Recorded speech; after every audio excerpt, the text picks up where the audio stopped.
almost heaven, South Dakota. For the first time ever, the original baseball circus brings the greatest show in sports to the Queen City of the West. Sioux Falls is the site of the biggest banana ball series of the year. The Clowns and the Firefighters, the two hottest teams in the sport the last month, are fighting tooth and nail for the final spot in the BBCL playoffs. Which team will start thinking postseason? Which one starts planning October vacations? Grab your peanuts, grab your popcorn, and buckle up. It's about to go down. Welcome on inside the Big Top. Alongside Zach Staten, I am the voice of the Indianapolis Clowns, Cam Stewart. Zach, I don't think there's any way for us to overstate it. For these two teams, this is as big as it gets the next 3 nights in Sioux Falls. And I think just not only because this is the only game tonight, but because of the stakes on the line this weekend between these two teams and the way they've played over the last month, this is the biggest series in the Banana Ball Championship League this weekend, where the mission for the Firefighters is to try and win and get above in 4th place. Meanwhile, for the Clowns, if you can find a way to sleep, you're very much in contention as well. Both of these offenses have been on fire, no pun intended. Both of these defenses have been juggling around trick plays, again, no pun intended. But that's what's made these two teams so good over the last month. And now, with just 4 weekends left to go before we get to the postseason, it's anybody's ball game. But that creates stakes and tension. Man, Zach Staten already deep in his bag here on this Thursday night standalone game here in the Banana Ball Championship League. And definitely whoever comes out of this series with the winners, as the winners, are going to feel real good about their postseason chances. These teams have been swinging the bats all season long. But in this month of August, as the heat gets turned up, both these offenses just stay hot. You look at what the Indianapolis Clowns have done with their average. Consistency is the name of the game. It's how it's been all year long. But you look at what the Firefighters have done since the month of August started. They've been productive with the power, and they've been productive with getting guys home on base, especially when they've been the away team. That's made them, at least at this point, I think a favorite to get into 4th place, just as much as it's made the Clowns a favorite to get into 4th place. Party Animals have the positioning. These two teams have the offense. Yeah, and there's been depth all season long in both these lineups, but a couple of guys for each team have really led the way here in the month of August and since we came back from the break at the end of July. And the way we do that in our first trip to South Dakota is a little something called Mount Crushmore. Jackie Bradley Jr., he has been crushing for a long time, 11 seasons in the MLB, and an ecstatic rookie season here in Banana Ball. But Nico Holsizer has been as good as anyone on the planet at any level the last month. 21 RBI leads the sport. So does every number in his slash line the last month. He's been so tough to get out. But one of the reasons why he hasn't gotten some of the Banana Ball Championship League honors, but a couple of these Firefighters. It is fitting that Eric Jones Jr.'s face sits atop of George Washington's on Mount Rushmore because he is our #1 as well. Between him and Tyner Hughes, 45 combined hits since we came back from the 2-week break. Those two guys, with the amount of home runs they've been hitting, are a huge reason why they've been Mount Crushmore.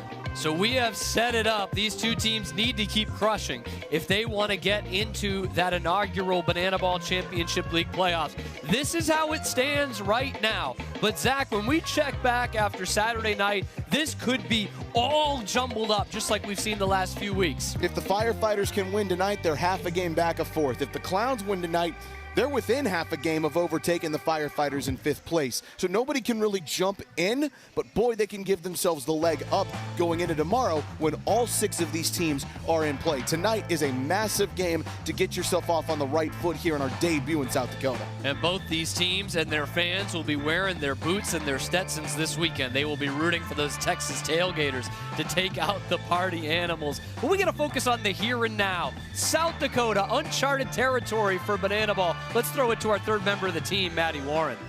Hey guys, I gotta tell you, I've got a good vantage point from Matt Wolf's barrel. South Dakota is beautiful and the people here are stunning. We got a little over 4,400 people in the stands for tonight's game, and whether it's 4,400 people or 100,000 people in football stadiums, there is nothing like a Banana Ball game, and there's nothing like the intimate experience of our players going into the stands and the show being a little bit for everyone. But if you think you know Banana Ball games, you don't know anything about our game or our show, until you see the Banana Bowl in this postseason.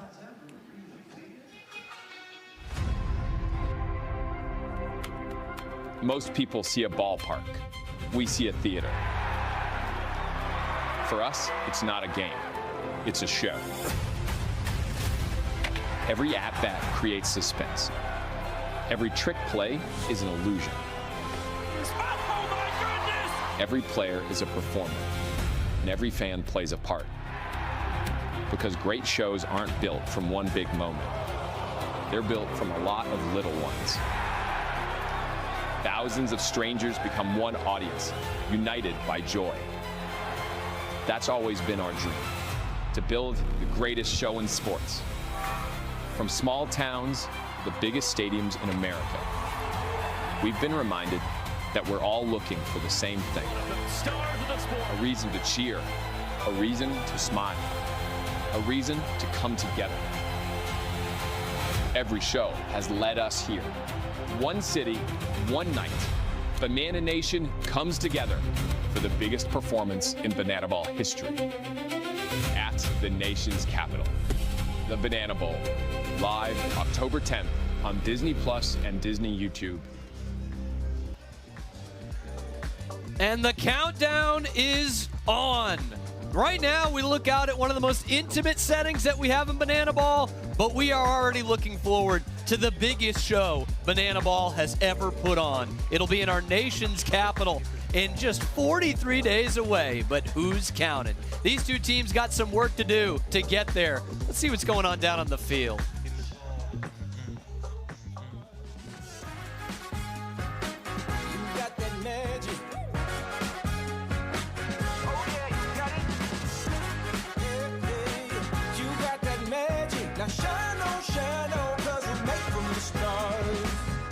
Supernatural, oh yes indeed. Just ask around, you'll find it I'm that rare breed. I've done the impossible, they said it couldn't be. Now that's the truth, you want some proof, just wait and see. I got the feeling now, I can touch the ceiling now. Anyway and anyhow, I can do anything. Just watch the way I move, and every little thing I do. You won't believe it till you see it right in front of you.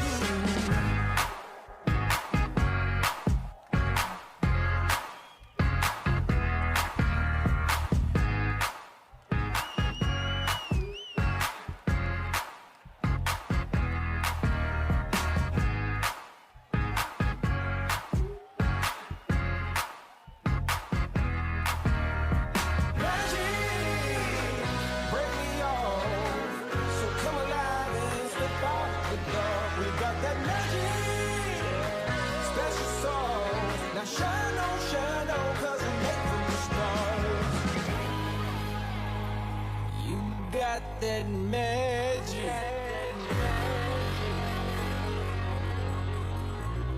Oh yeah, you got it. So don't forget who you are. If you can dream it, you can be it. Just believe it and shine on, shine on. We're made from the stars.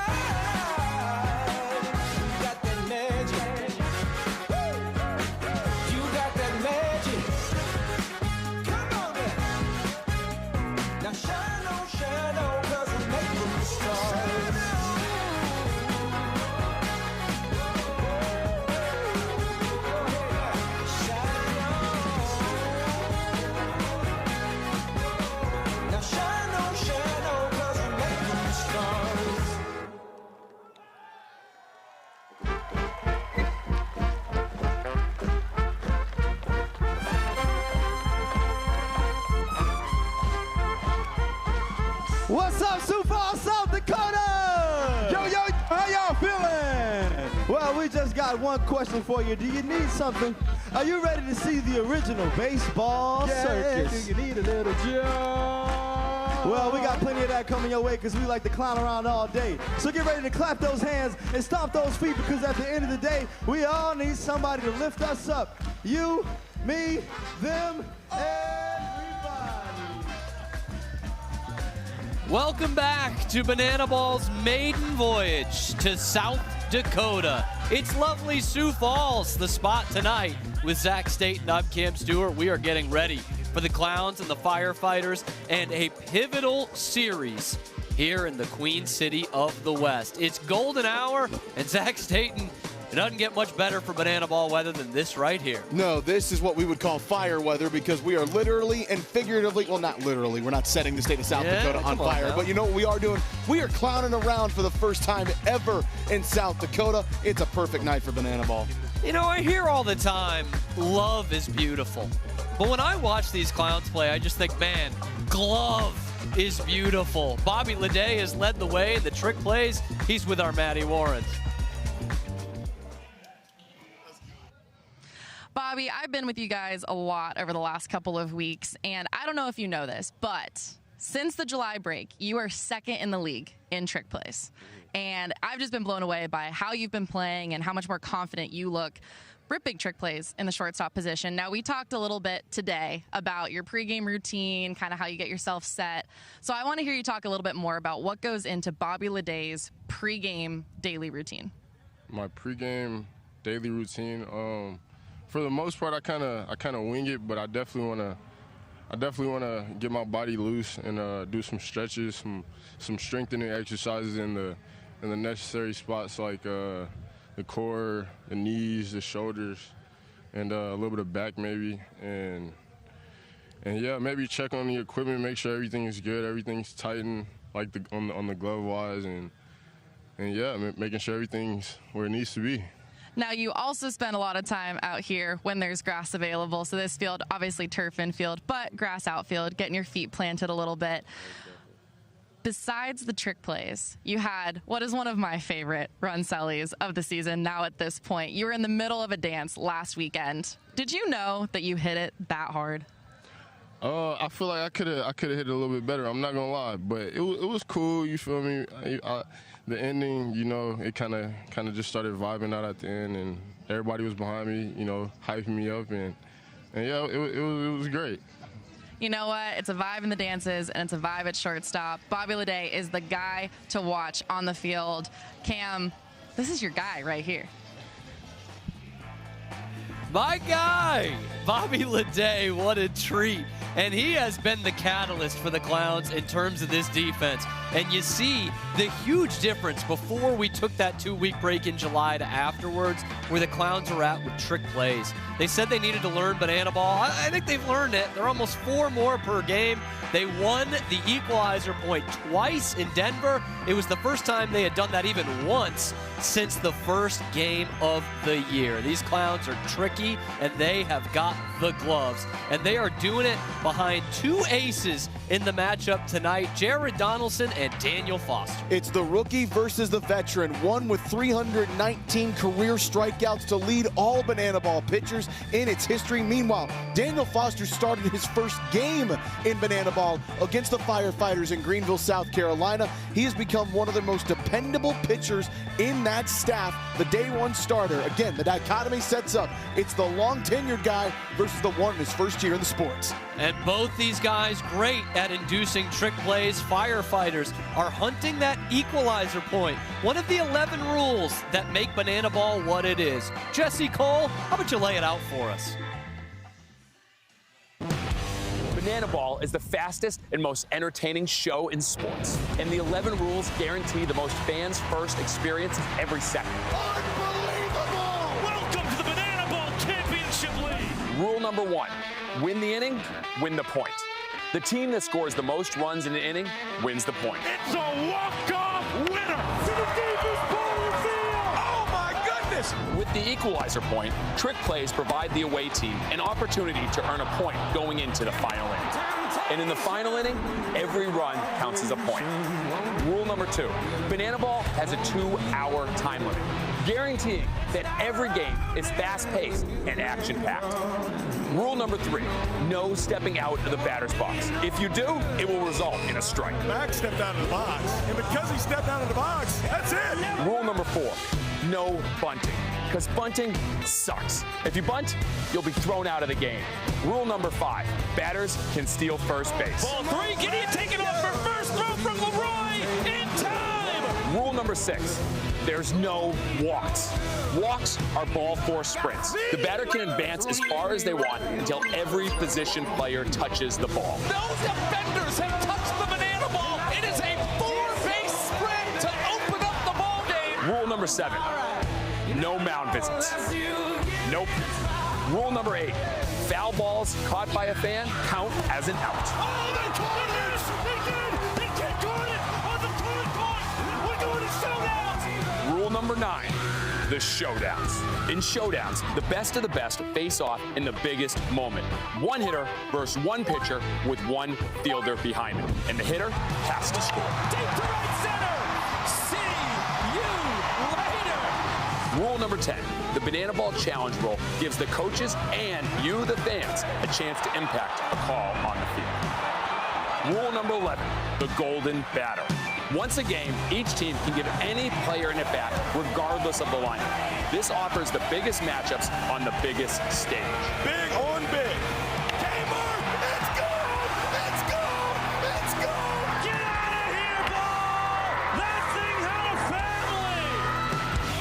And those are the rules of Banana Ball.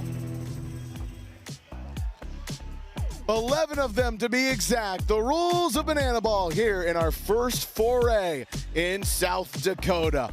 Meanwhile, this is the first time Matty Warren has seen the Firefighters since we played in Scranton, Pennsylvania. A lot has happened since then. Matty Warren investigates by going back through time.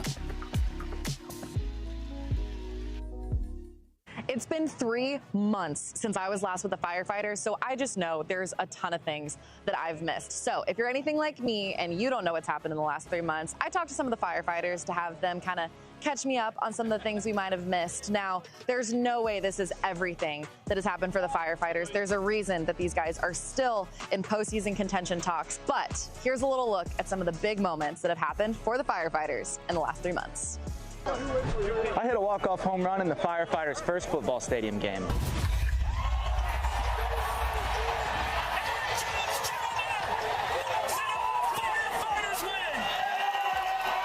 My first bullpen outing was a showdown against JBJ, who was an exceptional hitter.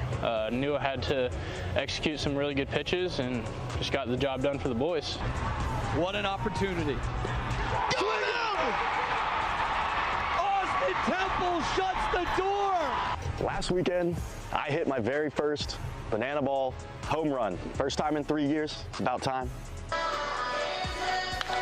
South, deep left field, chasing Bobo back. South triple, his first home run in Banana Ball is a walk-off 2-run shot. You know, breaking the trick play record in Lincoln was nice. Between the legs. You know, all us first basemen are really setting the bar for others to achieve breaking our records as well. So Brewer, you're dead. The Firefighters have truly been on fire throughout the last 3 months to get us to where we are now. And you take a peek at what they've done offensively in the month of August. 109 hits, best in Banana Ball. 17 home runs, best in Banana Ball. Their OPS, best in Banana Ball. 2 points to the positive. That can all point you into the best spot, which is the Final Four in the Banana Ball Championship League standings. The power has truly been there. The productivity has truly been there. And that's led to pristine offense. And now, what that also means is we come to game 1 with real importance on the line here, Cam Stewart, because the Firefighters win game 1. They're almost perfect. They are 7-2 in those series. They've won 3 series where they've won game 1 of a 3-game spot. If they lose game 1 of a 3-game set, it has not worked out in their favor at all. They're 4-11, and they have not won a single one of those series. Tonight for the Fire and Flames is oh so important. These 3-game series is where we really separate the men from the boys in this league and the contenders from the pretenders. It's a marathon, but getting off on the right foot, so important. And that's why tonight is such a crucial game. We've got the Clowns, we've got the Firefighters. It's coming up real soon. Falls, I got a very important question for you. If you want some beads, who wants some beads? Get up and let me hear you make some noise. Make it break and sway. So don't you leave. We ain't done yet. We're a soul band. We're a soul band. We're a soul band. We're a soul band. A soul band. Hey. Yeah, yeah, yeah. Soul band. Yeah, yeah. We're a soul band. We're a soul band. Hey, we're a soul band. We're a soul band.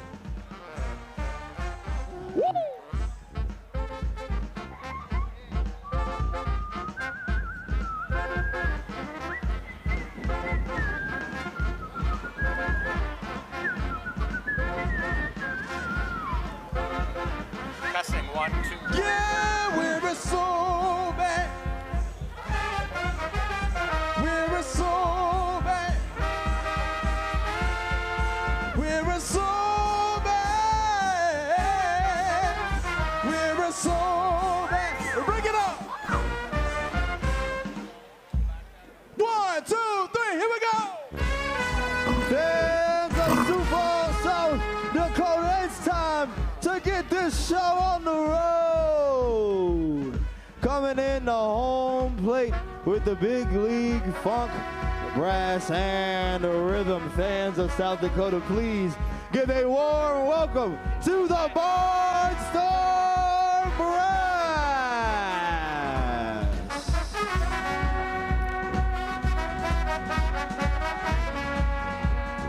And coming in the home plate next, he's our answer to the rubber band. He's the stretchiest man in all the land.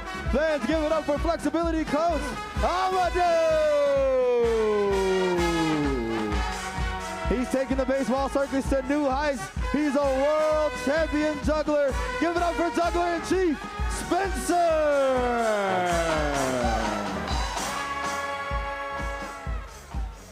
He might be the trickiest pitcher in the land, and you know what? He just might pull down his pants. Fans, give it up for the black flippin' rootin' tootin' Whoa! You're seeing the cast and characters now. The Barnstormers have hit the big time once again. The Indianapolis Clowns taking the field, led by Coach Eric Fox. We mentioned it, this series so pivotal. The Clowns and the Firefighters both fighting for that final playoff spot, and we are counting down the days till this postseason begins. The Clowns, after being swept last week, they need some resuscitation in those bats. And our own Matty Warren is with just the man to get that going. Big Willie style, Coach Willie Carter is with Matty. Zach, Cam, the bats, you talked about them for the Clowns. They have been absolutely on fire all season long. We saw 42 hits on the weekend in Denver, but a much smaller number in OKC. And that's okay. It's one weekend, we understand. But I think Coach Carter has a little bit of waking up that he wants to do. You know, a rarity has happened. An iceberg has come to the Indianapolis Clowns and iced our bats for a series. But don't worry, Coach Grande is here. All right, a little something. You know, no words needed, you know? We're going to wake them up one at a time. Bow, bow, bow. We are ready. There's going to be some balls flying today. Coming at you live, Indianapolis Clowns. You guys, if that doesn't do the trick, I don't know what will. And I know exactly who the owners of these bats are, so I'm going to keep an eye out for some long balls tonight. So the bats are woken up, and I think we got some crowd waking up happening. Belt to bat. What is going on? Willie Carter, Coach Grande getting the bats going. We're getting the crowd going. Just like, what just happened? I didn't know what was happening. I'm still trying to understand what just happened. Anytime we can get a mic on on Willie Carter. It's a good idea. He started talking about an iceberg, and I was like, where is this going? Then he took his pants off, and I was sure we were getting kicked off the air. That was awesome. Let's take a second for Zach and I to catch our breaths and to get this crowd fired up in Sioux Falls.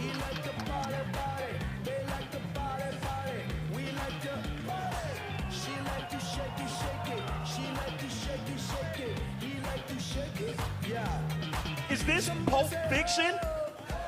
Say ho, ho. Back it up, back it up, back it up, back it up, back it up.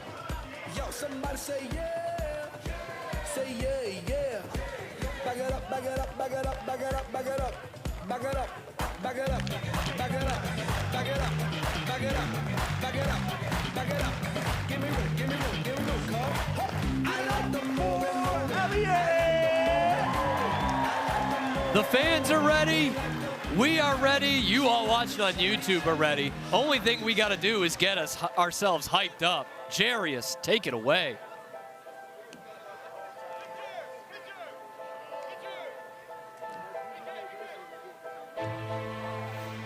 Ladies and gentlemen, dreamers, believers, and storytellers from around the world.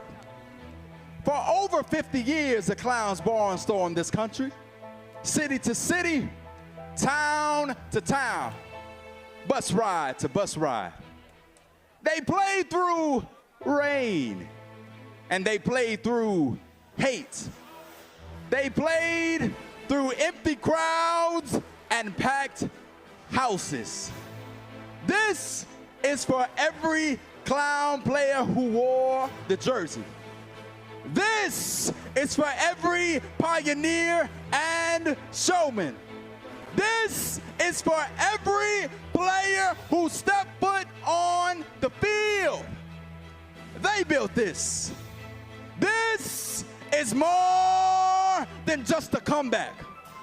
This is more than just a reunion.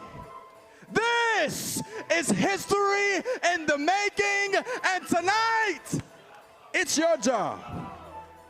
Sioux Falls! No, no, no, no, no, no, no.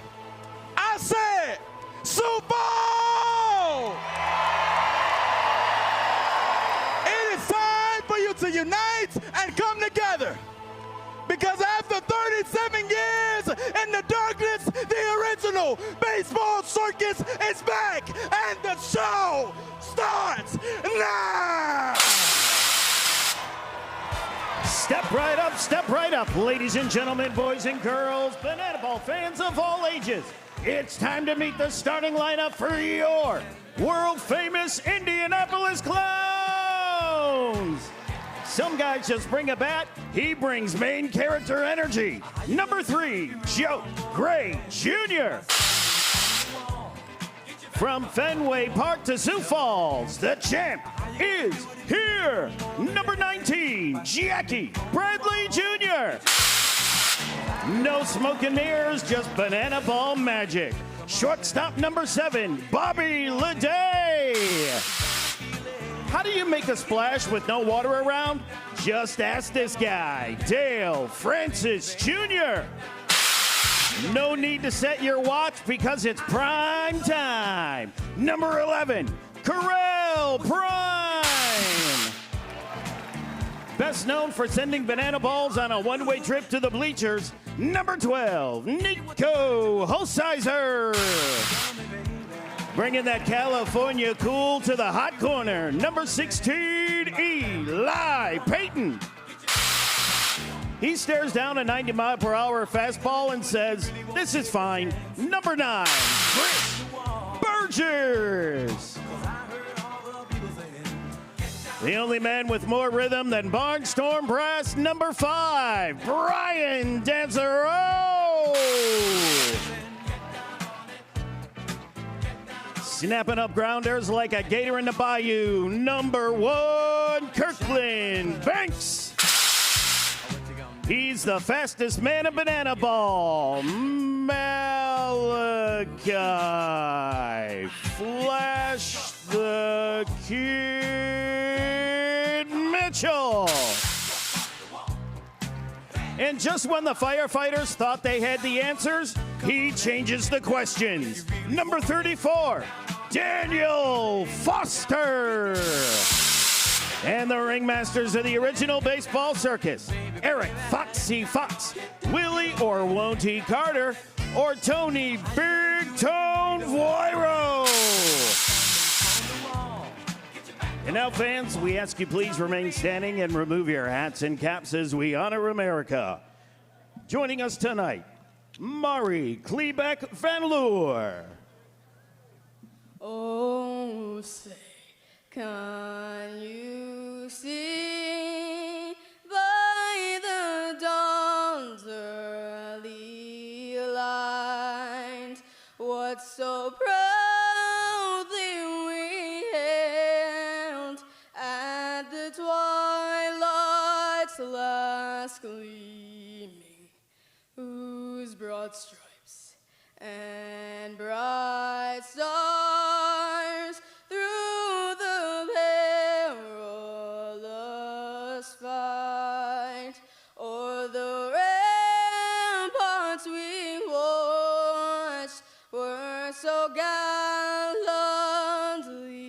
streaming, and the rockets' red glare, the bombs bursting in air, gave proof through the night that our flag was still there. Oh, say, does that star-spangled banner yet wave o'er the land and of the free and the home of the brave? Fans, Mari Klebeck Van Loor. Stirring rendition of our national anthem here in Sioux Falls, South Dakota. The Clowns, after being swept by the Tailgaters last week, take on the Firefighters, who dropped a series themselves against the Party Animals, the team that both these teams are trying to chase down for that number 4 spot. I'm Cam Stewart, Zach Staten alongside of me, and partner, we are bound to have a lot of fun this weekend the way these two teams have played the last month. Record-wise, no team in Banana Ball has played better than these two teams right here. 8-6 for the Firefighters, 7-5 for the Indianapolis Clowns. Offensively, neither of these teams have been topped. Who comes out on top this weekend? And a big reason for the Clowns' turnaround has been this defense. Since the break, almost 11 trick plays per game. They have not given up the equalizer point in over 2 months. It starts with Bobby Leday. 108 leads the way. He is the only Clown to start every game this year at the same position. He has held down that shortstop spot. Eli Payton has been excellent at the hot corner. JBJ in center field. I mean, what a Gold Glove in MLB. He's taken Banana Ball by storm as well. And this is the 9, or the 8, I suppose, behind Daniel Foster, the Clowns' ace and the only left-hander on the staff, a guy who is masterful at inducing trick plays. You see, he is part of elite company, one of just 7 to get into the triple digits trick plays induced. In fact, both of our starters are in that, but since the break, he has been one of the very best hurlers in all of Banana Ball. Let's take a look at the season stats here, and it really is broken up into 2 kind of seasons for Daniel Foster. Before he entered the rotation in late April and afterwards, and that is where he has taken off, which has been in the latter, has gotten under the 4-minute MPI mark. That is 3rd best on the entire Clown staff. ERA, almost a full run below the league average. He is a ground ball machine, but he has got a tough offense to go up against. If there's one thing the Firefighters have been good at here in the month of August, and since the break, it has been hitting home runs and hitting the ball in the air. 353 average over the last 6 weeks. That is good enough for second, only behind these Indianapolis Clowns. You see the man right there, Caden MVP Nut Green.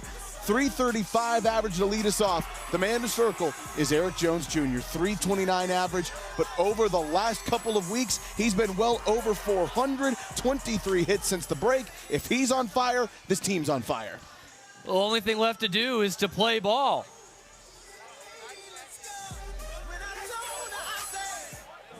Fans of South Dakota, in 1955, the Indianapolis Clowns departed from the Negro Leagues and decided to barnstorm across the country full time. And somewhere along the way in the years that followed, they decided to integrate both black and white players. And among them was one Bill Heward. Fans, Bill Heward joined the Indianapolis Clowns in the year 1971 as a player and manager for a full 5 seasons. Paid only $4 an hour to chase his baseball dreams. Well, fans, more than 50 years later, he is here tonight to help us start the clock. Fans, please put your hands together for original Indianapolis Clown, Bill Heward.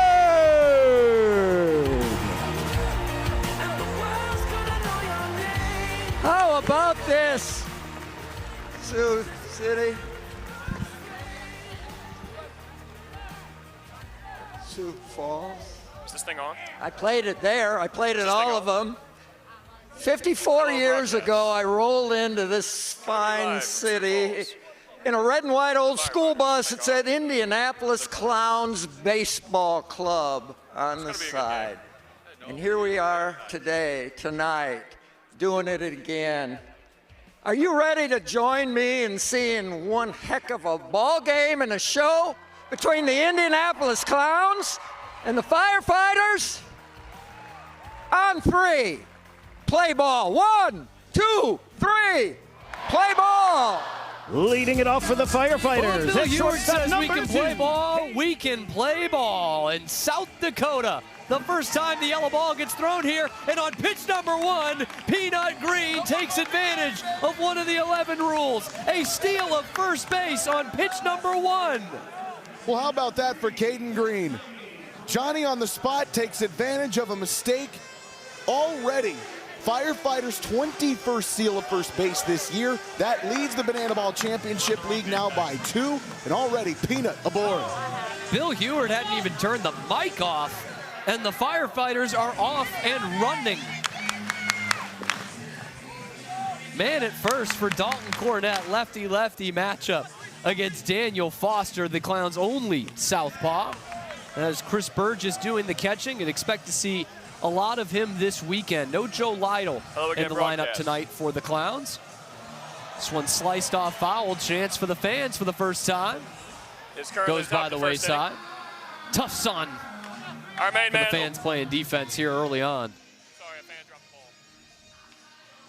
This one to Correll Prime at first. Through the legs, transfer, gets by Daniel Foster, who got Dalton Cornett to just fist one down to first base. So you add a trick play on Prime's transfer down to Bobby Leday, who tried to go through the legs and make it a second one. And for Correll Prime, that is a milestone. Career trick play number 100 for the Clowns first baseman. Already such a great early career for Correll Prime. 100 career trick plays. He's a veteran leader in that clubhouse in the sport of banana ball. Unbelievable milestone for an unbelievable human being.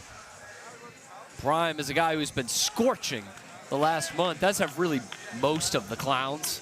You know who else has been scorching? Guy at the dish in Lamar Sparks.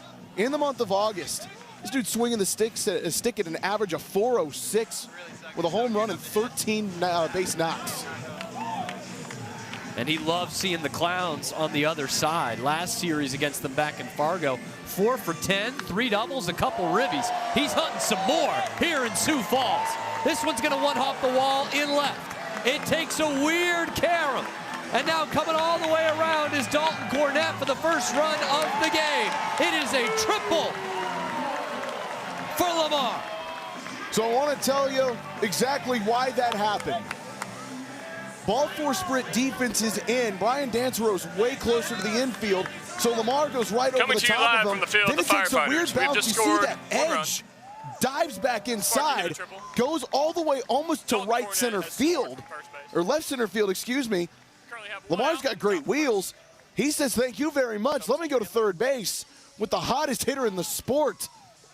And Eric Jones Jr. up at the dish. Huge swing of momentum for the Fighters. We're already starting to see the bounces that the birdcage can offer. Eric Jones Jr. hooked it too far down the left field line. We saw that first pitch get basically stuck behind the backstop. Peanut Green was going to take first anyway. And then that weird carom where the wall juts out in left center. Home field advantage is playing for the Firefighters, but I think we're going to see some crazy hops all weekend long. And look, it's ball four sprint defense again. Could EJ be swinging? It is a sprint. It's going to bring in another run.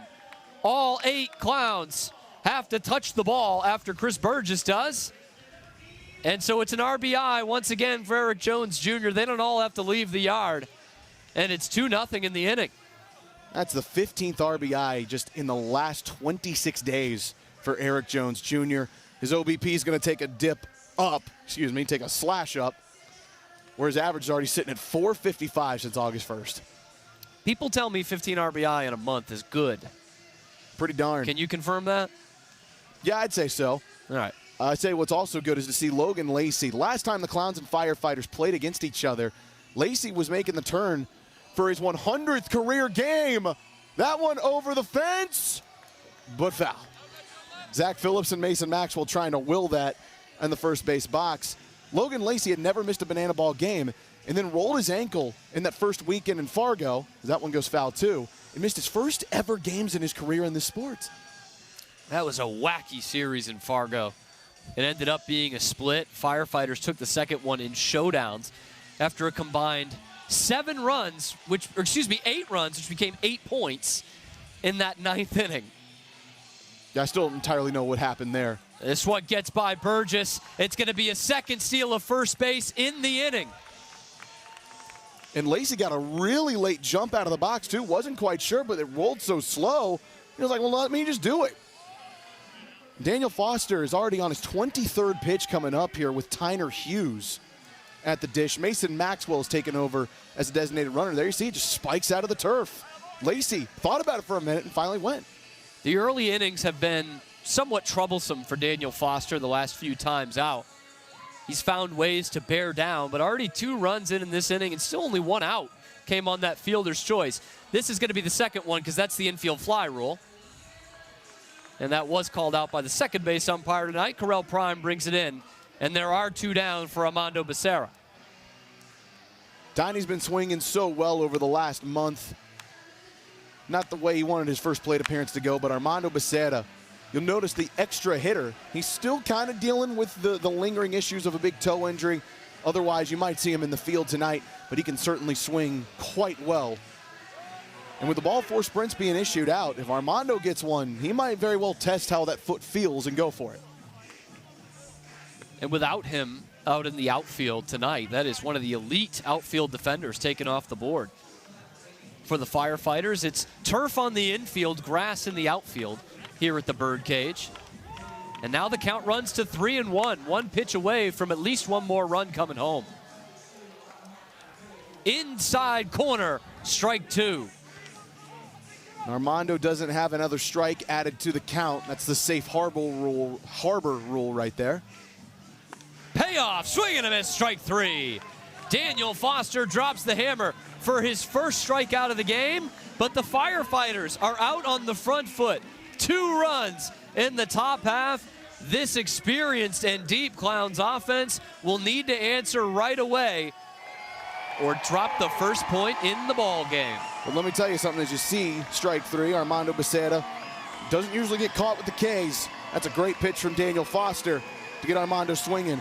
But the guy to protect the lead is Jared Donaldson. His first World Tour with the Firefighters, spent 4 previous ones with the Savannah Bananas.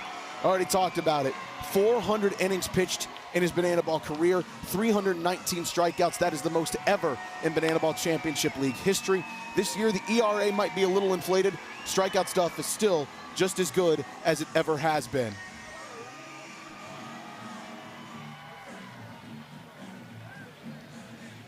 So who's going to play behind him? How about Caden Green? 13 trick plays away from becoming the first firefighter to 100 trick plays in one season. Mason Maxwell not in the lineup, but he will be your first baseman tonight because the designated fielder, Eric Jones Jr., teaming up with his old mate and Donnie. South Trimble in the lineup tonight for just the 17th time in his season. He's been mighty effective. He's also a mighty effective right fielder with Noah Bridges and Lamar Sparks in the outfield. They'll be going up against the world-famous Indianapolis Clowns, but Gerald Donaldson has got to enter the field in style.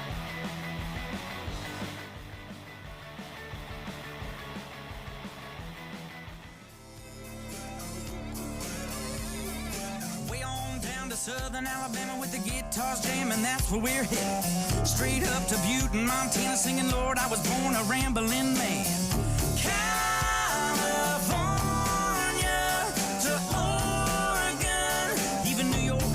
One or two hillbillies ready to hit the road. It's a brother and a sister kind of thing. Raise up your hands if you all wanna hang with me and my gang. We live to ride, we ride to live. Me and my gang, jump on that train, grab hold of them reins. We're gonna rock this thing, cock this thing. Me and my gang. On the mound for the Firefighters, number 21, Jared Donaldson. How about that for an entrance? For the Firefighters ace, we mentioned it off the top. Two guys who make a living inducing trick plays. Jared Donaldson's also got the strikeout stuff alongside that. This is a tough Clowns offense with Joe Gray Jr. at the top. Two of the top 4 hitters in the sport in terms of average. Their names end with Junior. Jackie Bradley, Jale Francis. You will not see Joe Lytle tonight. Nico Holsizer gets moved up to the 6th spot as arguably the best hitter in the sport here in August. But if you're not picking him, you're picking Eric Jones Jr. You got two of the best in the sport going up against each other. And we mentioned the strikeout stuff. Jared Donaldson gets the first hitter, Joe Gray Jr., down by way of the K. I mean, I'm fairly certain he went splitter, splitter, splitter, and just went right past him. Joe Gray Jr. is an excellent, excellent hitter. But Donnie, that splitter has made legendary hitters in the sport fooled. Right there, he goes back to it. It's really a game of discipline when you go up against Donnie. It's one of those pitches, it's real tough to lay off, but it's really tough to hit. And Eric Jones Jr. has been his catcher basically all year long, and I've asked him what makes that splitter so good. He says he's just committed to it. He just throws it so hard in so many different ways that can make you think it's going to be something else. Right now, he's Mike going to have to go back to it. Jackie Bradley Jr. with a 3-1 count. He's going to tap this one on the ground to first. Mad Max through the legs and takes it himself. It's a trick play apiece. That's a nice first out there for Mad Max. Man who had 8 trick plays in Lincoln, Nebraska, comes right in. First time this year he's been designated fielder. Firefighters' message to him, just simple. 3 outs. That's what we want every inning. Don't need trick plays every time. We just need 3 outs. And another quick out will secure the first point of the game. He set down the first 2 Clowns who are trailing by 2 runs after the Firefighters put 2 up on the board with only 1 hit. It's just the triple from Lamar Sparks. Fans, not yet, not yet. Through the trucker hat. That's why you bring the glove. Fans are asking for it. It cannot be caught off a ricochet. It has to be caught clean out of the air.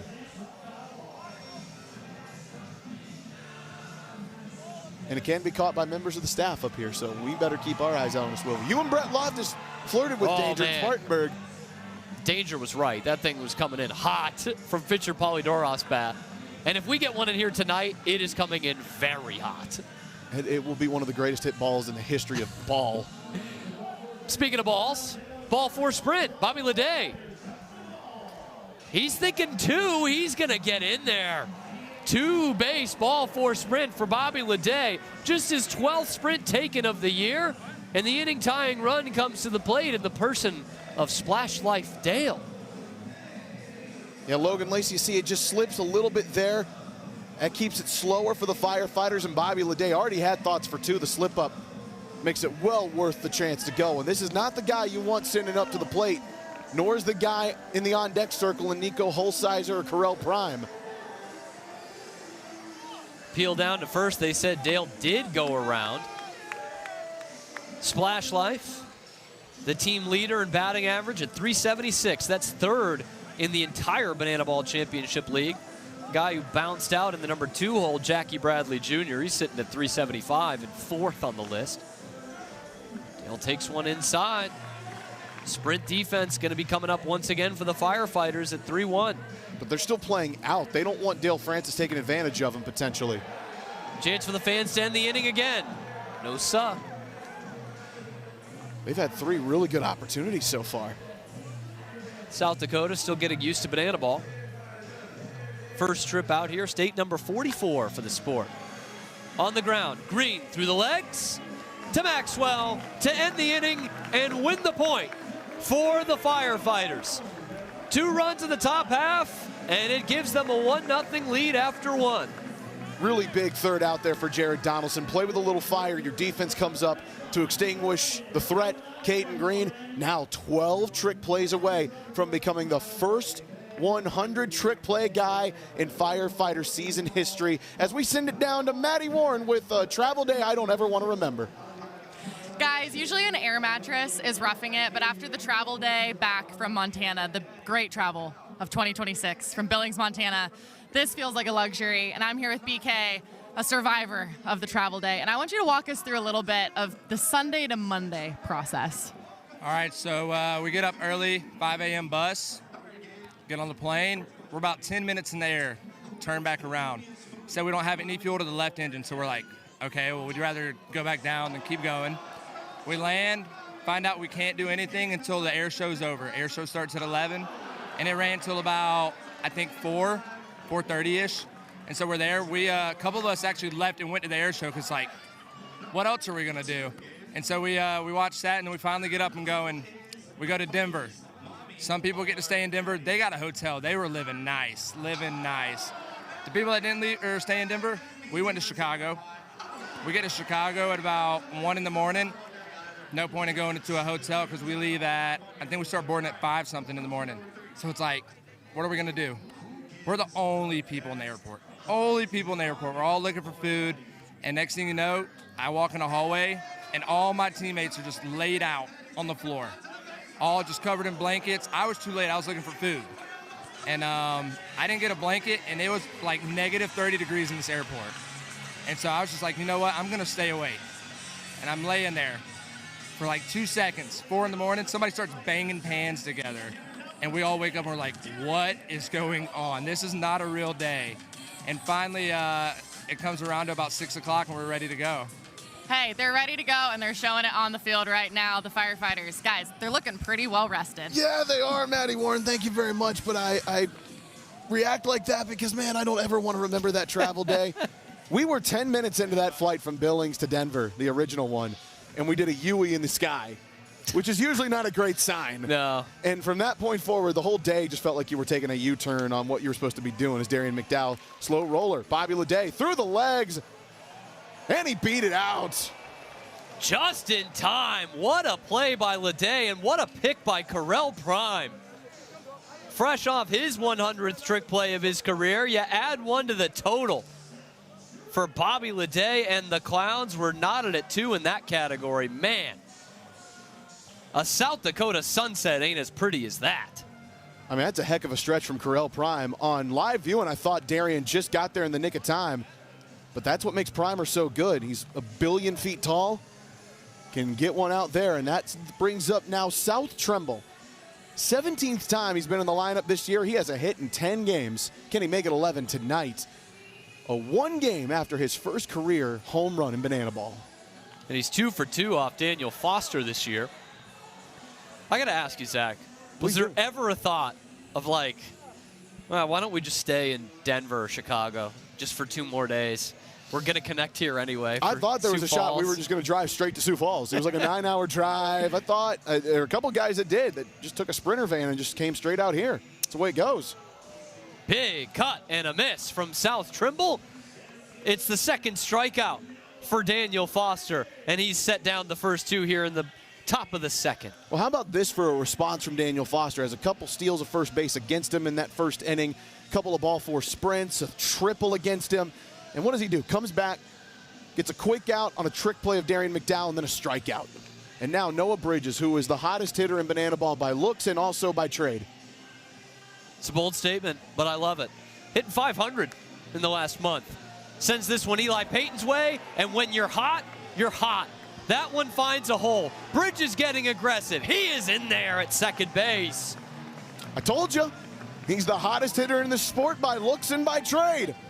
But that's why. It's the speed and the ability to turn it on a dime like he just did. Saw it sneak by Eli Payton, was going to settle for one, then sees Brian Dantzler having a little trouble getting over there, so what does he do? Turns on the Jets, and now Caden Green into the gap.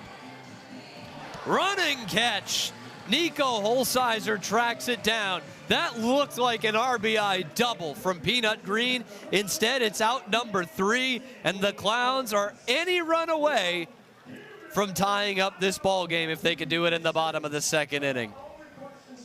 We have already seen the idiosyncrasies, if you will, of the birdcage, Sioux Falls Stadium here in South Dakota, the home of the Sioux Falls Canaries, and it has been right in this spot for the last 62 years. One of the most intimate audiences we'll have here, if you will. One of the most intimate settings, just the third smallest on the tour this year. And the Clowns and the Firefighters have been involved in quite a few of these very small ballpark shows for Banana Ball here in 2026. I was there in Morgantown. You and I were both there in Fargo. You just came out of Billings. When you get a setting like this, it really brings out the best of Banana Ball. It truly does make it feel like it's a family atmosphere, like we're all experiencing this game together, where obviously we love going to the major league stadiums, we love going to the football stadiums, but there's just something different that hits about coming to a place where you know you're fitting less than 5,000 people in here, and you all get to experience this show together as one. These are so cool, and it's really cool the fact that the Clowns and the Firefighters have not only played in 4 of these, but have played each other in 2 of them. And it's a great, great crowd we've got tonight. I know we saw that in North Dakota, in Fargo at Newman Outdoor Field. We are seeing it once again at the Birdcage. Just over 4,500, and they are all kinds of into it. It's the first day of school here in South Dakota today. Doesn't matter. They're making their way out to the ballpark for the Clowns and the Firefighters. Behind the back and over to first. What a beauty of a trick play. The third one for the Firefighters. Logan Lacey, do it to him. You have yet to see what Showtime brings to the table. There's your first taste of it right there. Spinning behind the back and able to throw it on a dot, and that's coming off a turf. Logan Lacey, we missed you the last time these two teams squared off. What a way to announce yourself in the next round of things. By the way, Jared Donaldson flashed a big smile to Correll Prime. Obviously, those two teammates with the Savannah Bananas before, and now Nico Holsizer, who, if it's not Eric Jones, this is the hottest hitter in the sport. Absolutely insane stat line here in August, but he won't add to it there. What a play out there in right field. They are flashing the leather, these Firefighters. South Tremble. What a weekend last week, and what a start tonight. Diving out. This one was hit on a rope, and South risking his wrists and forearms to catch that one. No magic hat in sight, but he's still magic. Things are happening behind the plate and on the rubber. Payton takes the trick pitch and hits it out to deep right. On his horse is Trimble. He's going to play it off the wall. It comes out of his glove momentarily, so Eli Payton will trot into second with a 2-out double. I thought for just a moment we were about to see South make back-to-back tremendous catches. Tyner Hughes was the one that threw it. Man, I wish they just put that in the hands of Jared Donaldson on the trick pitch, but either way, Firefighters have a chance to strand another runner in scoring position with Chris Burgess at the dish. Payton was a couple feet away from leaving the yard on that, and one bobble away from maybe having the hardest hit single of the year. Chris Burgess, a chance to walk it off with a sprint, or a base knock, anything to bring home Eli Payton. No room for error for Jared Donaldson as he gets a big cut and a miss on 2-0. Burgess on the ground at short. It's off the glove of Green. Payton is getting the wave, and he's in there to walk it off. Chris Burgess didn't get all of it, didn't need to. Payton coming hard around third base with 2 outs, and the Clowns answer right back with a couple of 2-out singles to tie this ball game at 1. The Barnstorm Brass celebrate with us. Fans, we're going to send it back on down to Barnstorm Brass.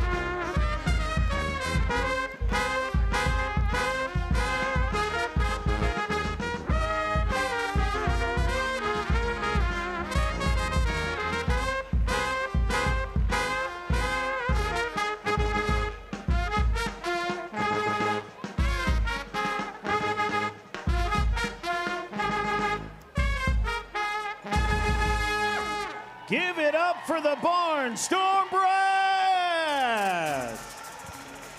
The Clowns have tied the game at 1 here in the second inning.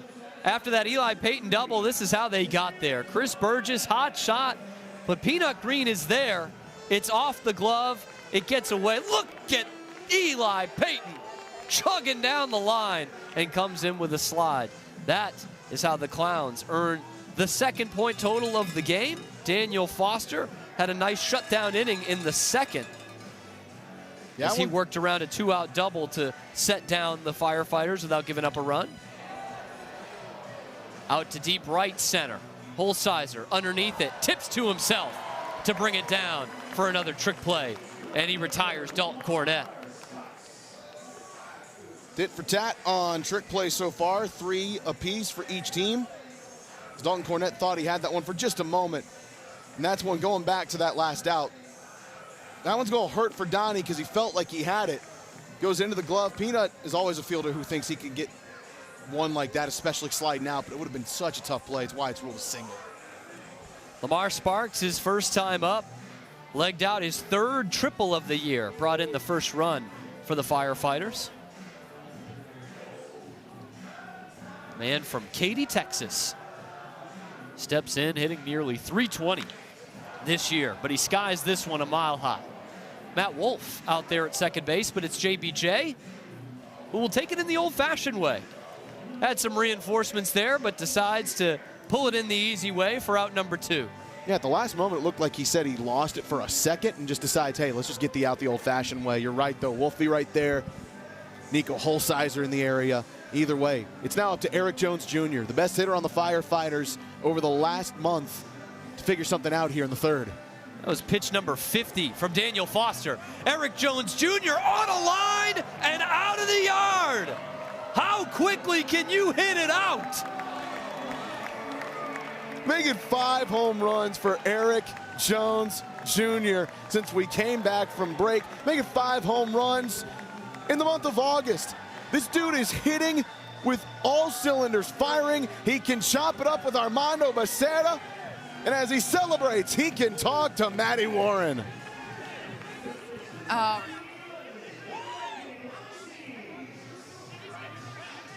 That was hit with a laser out to left center, out to left field. And just like that, the Firefighters now have a lead to protect in this inning. This could end this top half of the inning. Correll Prime, tip. Matt Wolf, tip again. And Chris Burgess is the one who comes down with it. Looks like the end of Shadow Ball. How many tips can you get? Cool him off, Matty. from Bananas Foster. We go from Bandana Foster to Bananas Foster here in Sioux Falls.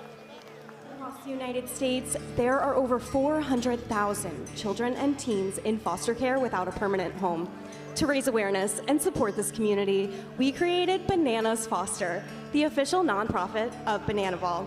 Our organization is dedicated to celebrating those in the foster care community while educating and inspiring others to get involved. Tonight, we are celebrating the Green family. Kyle, Michelle, and their 2 biological children wanted to extend their support to kiddos in their community experiencing foster care. So 7 years ago, they became a licensed foster family. To extend her support even further, Michelle went to nursing school to ensure that every kiddo in her care was expertly taken care of. Over the last 7 years, the Green family has welcomed over 60 children and teens into their home. Fans, please join us in celebrating this incredible family for making a difference right here in your community.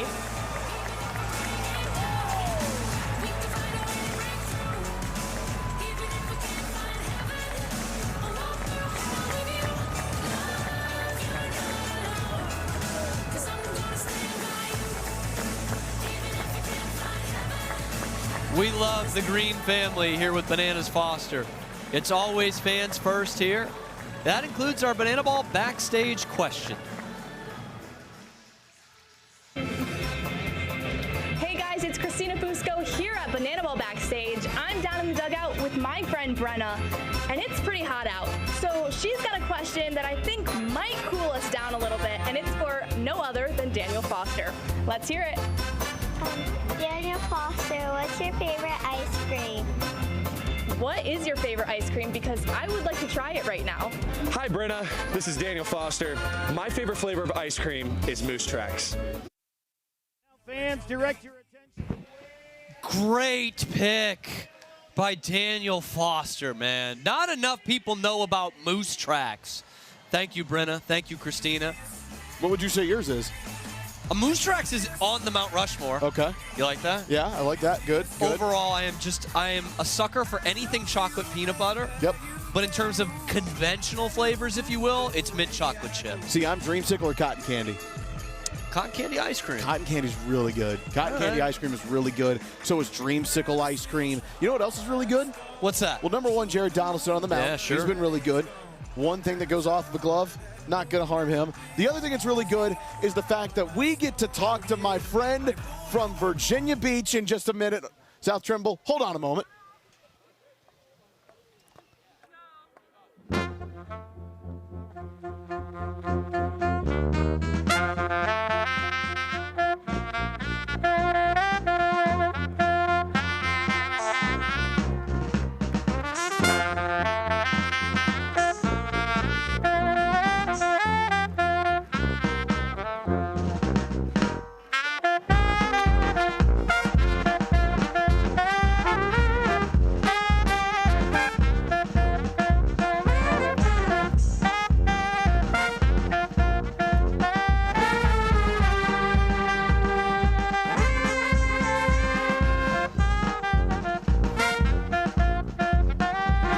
Escorted to the plate by the Barnstorm Brass. He's working 9 to 5. We love you, Dolly. Number 5, Brian Danzero. South Trimble. How's it going, man? Number 1, could you recognize what that song was they were just playing? Nope. Here comes the ball. Yeah, there is a ball. A chance for a trick play from the Magic Man. Tip drill. Yes, sir. I can't. Thank you. Salvi, you have a diving catch and a trick play tonight, so you in right field just feels comfortable here in South Dakota. Yeah, absolutely. No, it's pretty cool, you know, my name. Playing in a place with my name in it. South Dakota, though, it's beautiful. It's funny. Me and D-Mac. Oh. Lamar? That boy Lamar. How about that? Right back down to it. If Donnie can get going here, we might have the fastest interview in the history of man. For real. Hey, man. Yeah. Sorry, D-Mac and I stood next to each other, so South Dakota was fun. Yep, I was really hoping we get that collab here at some point. I'm glad you brought that up. Man, first home run of your Banana Ball career last weekend in Billings, Montana. I know the emotions hit with that in so many different ways as this is chopped. Lacey, good Lord, man. He's good so good. Lord, man. He's so good. Oh, my goodness. He That's is a so sub good. 1 minute inning. Let's go. Hey, Donnie J. Donnie's the 58 man. seconds from Jared Donaldson. I love that guy. Such a hard worker, and it pays for him all the time. Okay, so real quickly, feel free to keep walking. I don't care. You can take more time if you want to. I want to talk to you. A week later, how do you remember that home run? You know, I just look back on it. I don't really even remember in the moment. Like, I just remember the ball going up. You don't remember your first home run? I mean, I do, but I do, but it was. It's kind of like a moment where you kind of forget for like 5 seconds, like in the moment, what's happening. There was a lot of things happening. South Trimble, thank you so much. It was quick, but that means it was really good. Love you, Zach. Love you too, Southie. Baggage is being carried. Traveling around, barnstorming, and relationships got two things in common. They come with a lot of baggage.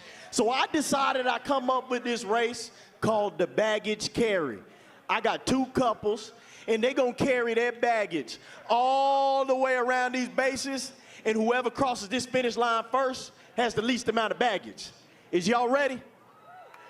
Let's hit it. Ready, set, go. Y'all gonna have to move a little faster than that. Oh, here we go. Woo! Look like they got a whole lot of baggage back there. Uh-oh. Look like our couple in the back got cold feet. Uh-oh. Switch it, switch it. There we go. Who you think got the most baggage in the relationship? The man or the woman?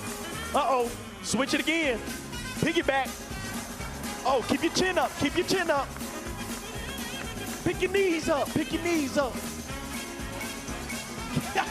And our winner for our baggage carry.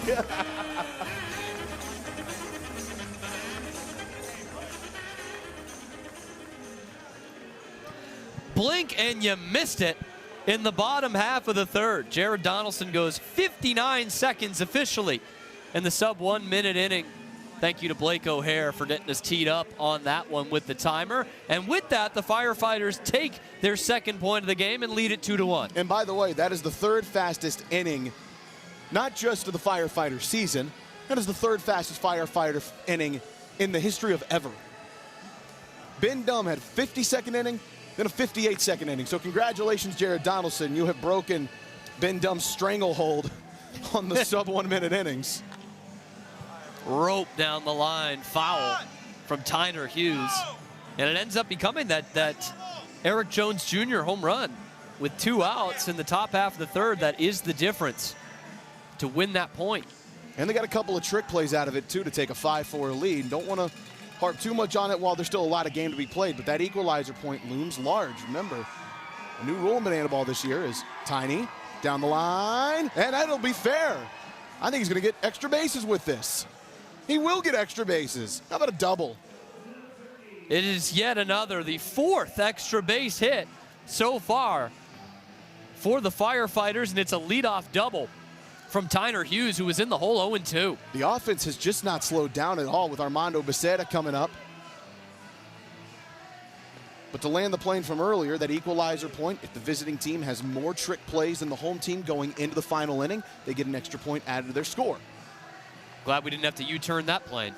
Correll Prime through the legs to Foster, foot race, and he did get there just ahead of Armando Becerra.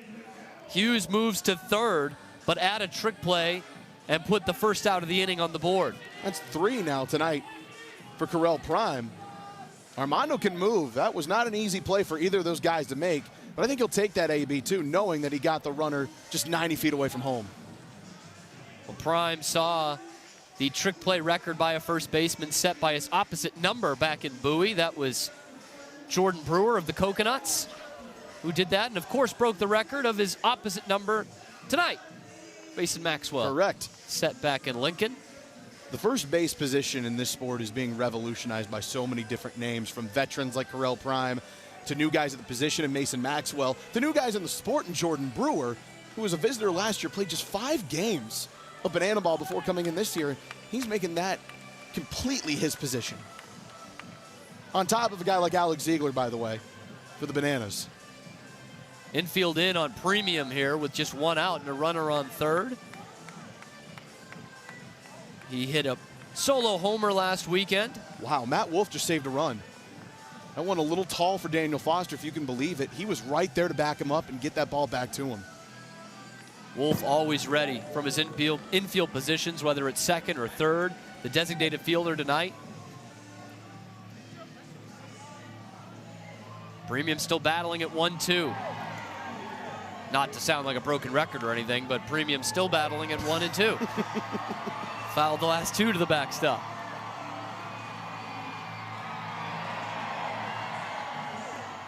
And Daniel Foster sets him down. Another big strikeout. They have come at key times for Foster, his third of the night, and that keeps Tyner Hughes frozen at third base. 3 big punchies for Daniel Foster as South Trimble comes in. He needs to have one of those nights like he did back in Billings. Maybe not even a home run, but something through to get the job done. Trimble was the second strikeout victim. He'll put it in play here. Holsizer reels it in the old-fashioned way, and the Firefighters leave a man at third. What a Houdini act by Daniel Foster. Let's go to the greatest snowman. Sorry. Hey, baby. Ladies and gentlemen, it is now time for a banana ball tradition, so I need everybody on your feet. Everybody in this maximum capacity crowd on your feet, because it is time to give Sioux Falls the first and the biggest hey baby it has ever seen. So I need everybody's hands up in the air. Hands up in the air, because it is time for a little hey baby. Okay, put your hands up in Clap it out, clap it out.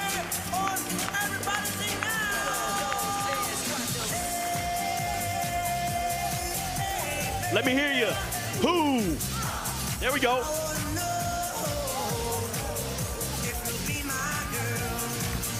Y'all look good. Y'all look good.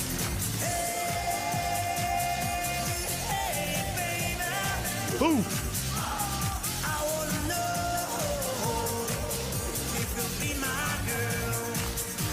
All right, we're going to shuffle to the right. When I saw you walking down the street, I said that's the kind of girl I like to meet. She's so pretty, looks just fine. I'm gonna make her mine all night. Hands up, hands up. Let me hear you. Who?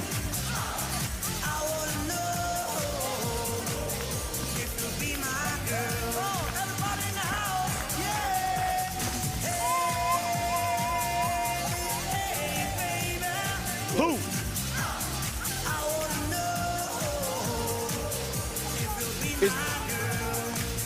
Cam Stewart. Sioux Falls, you guys did amazing. Is that Christian Dearman dressed up Give as Bob yourself a Ross round of painting? applause. Oh, it's Christian Dearman. Who did I you just think thought it was Bob Ross. Well, that feels like it would be impossible. He's looking pretty good, I'd say. I was about to say, for being past us for quite some time. Keep it snappy, Cam. It has been quick work through these first 3.5 innings here. And you look at the MPI, both these teams since the break have been snappy. And that's coming off a tough weekend MPI-wise for the Firefighters last weekend. Still in the top 4 spots. The Clowns have been getting outs quickly. We have already seen a sub-1 minute inning from that man, Jared Donaldson, the last time he towed the rubber. Yeah, Donnie looks confident, man. Outside of one ball that was hitting a really weird spot where Caden Green almost got to it, that's the damage. That's all that's been done. That and a trick pitch double from Eli Payton that could have been a single. Donnie's been locked in tonight. And I don't suspect that changes here. JBJ to deep left. That one hangs up at the warning track to be brought in by Sparks. I mean, that one carried into the Sioux Falls night, but it's allowed out number 1. Yeah, I was about to say I might have spoken too soon where I said Donnie was locked in. And notice, too, that's usually when one hangs up like that, outfielder's almost certainly always going to go for a tip drill. But Lamar Sparks just trying to get that out and realizing where he was. If he makes any sort of mistake, that is deep trouble for the Firefighters. Does the smart thing and gets the first out. Keeps our trick play count at 5-5. Bobby Leday, the best Clowns hitter in this lineup against Jared Donaldson. 5 for 9 this year for a .556 average. And took a ball 4 sprint his first time. He's going to need to leg one out to keep that going. And it is going to be a trick play missed from Peanut Green, who tries to go through the legs and just does not complete the transfer. Tough one on Peanut. Trying to just get it smoothly through. Would have been an excellent play. Bobby Leday really going hard, 90 down the line. Now, if the winning run does come across, that one goes right back to Peanut. How about this to make up for it? Look at that. Oh, we missed another trick play. Dale Francis turns the corner. Will just stay at first. So it is a trick play in the books to make it 6-5, but it goes down as a trick play missed on a fielder's choice now. So exactly what you ordered right there. Tailor-made double play ball. Just got sped up a little bit. That's how Dale Francis Jr. gets to first.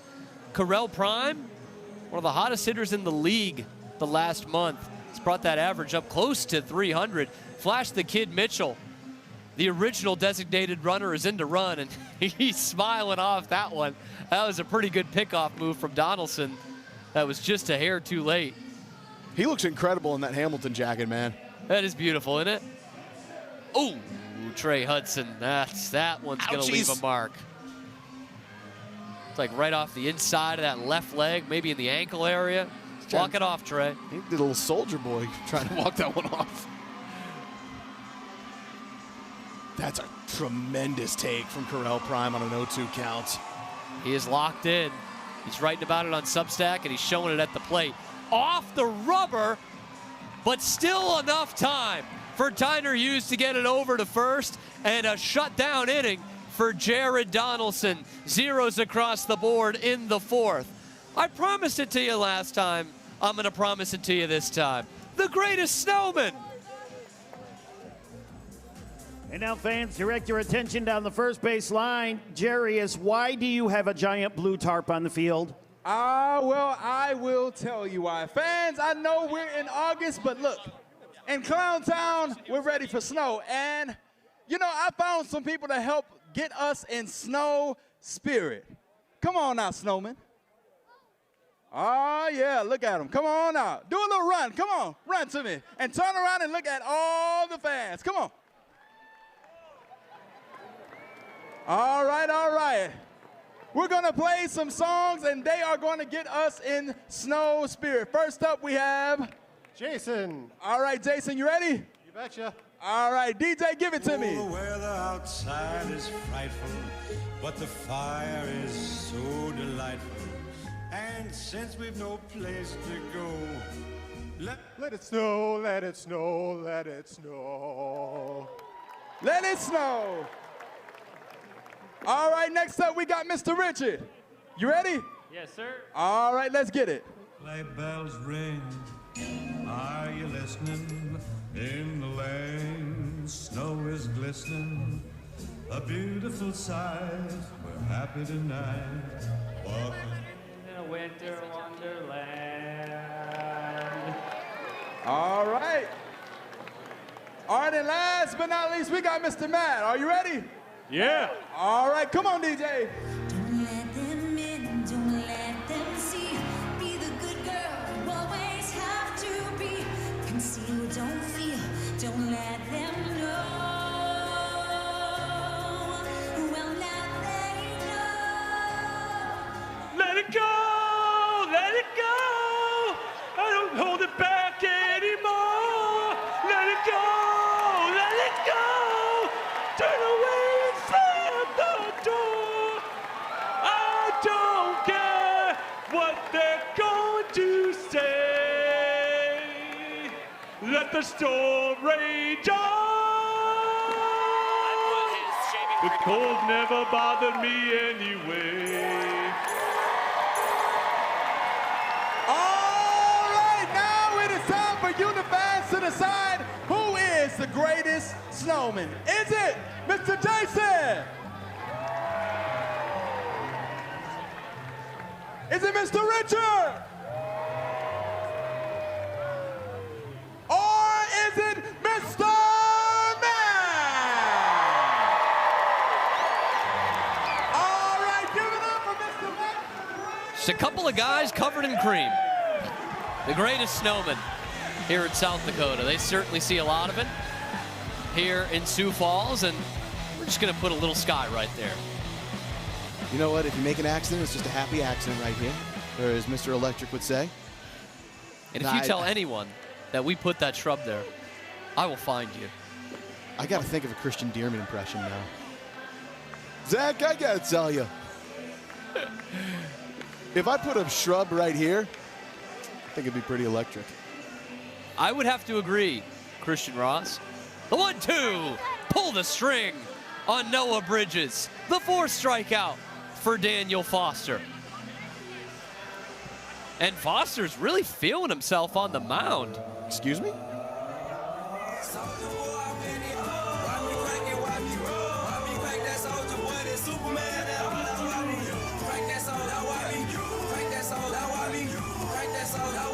Now we know what it would look like if Soulja Boy went to the Emerald Isle. What a dance. Now time for our tribute, the firefighter of the night. Sioux Falls, South Dakota. It's time to meet tonight's firefighter of the night. Tonight's firefighter of the night is Captain Bill Bossler. Captain Bossler has been with the Sioux Falls Fire and Rescue for over 17 years. He's currently stationed at one of the busiest stations in the city. He's tasked with developing the next generation of firefighters once they graduate from the academy, building a culture of leadership and learning. One night, 3 years ago, Captain Bossler's team was the first to arrive to a structure fire. He was able to make quick entry, pulling a child to safety. His quick thinking saved a life that night, and now Captain Bossler is sharing his expertise with today's crop of firefighters. We want to send a special thank you to Captain Bossler and his family for their continued service and for being proud members of the Sioux Falls community. Fans escorting Caden Green to the plate. Give it up for tonight's firefighter of the night, Captain Bill Bossler. A career of 17 years in the Sioux Falls Fire and Rescue, defined by one extraordinary night where Bill Bossler made quick entry through a window to save a child from a burning building. A salute to Bill and the great firefighters here in Sioux Falls.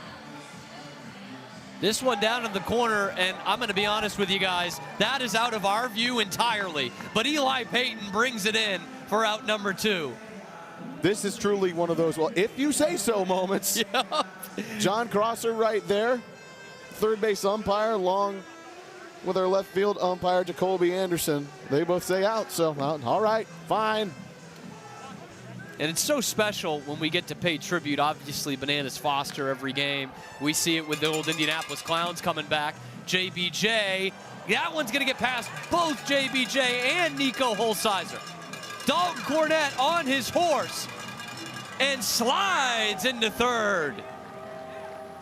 3 bags for Dalton Cornett. See how we score this. But right now, with 2 outs, the firefighters have a run sitting 90 feet away. I mean, it lands in between both of them. I think that's a triple. I think that should be scored a hit. Yeah. Dalton Cornett should be aboard at third with a chance to score after he made his own work. Neither one gets a glove on it. Looks like Nico might have just overrun it a little bit. Now Lamar Sparks, he hit a triple his first time up.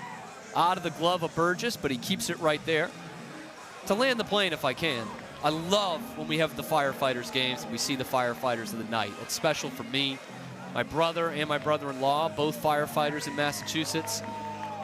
So always special to see lifesavers in the community getting the respect and applause they deserve.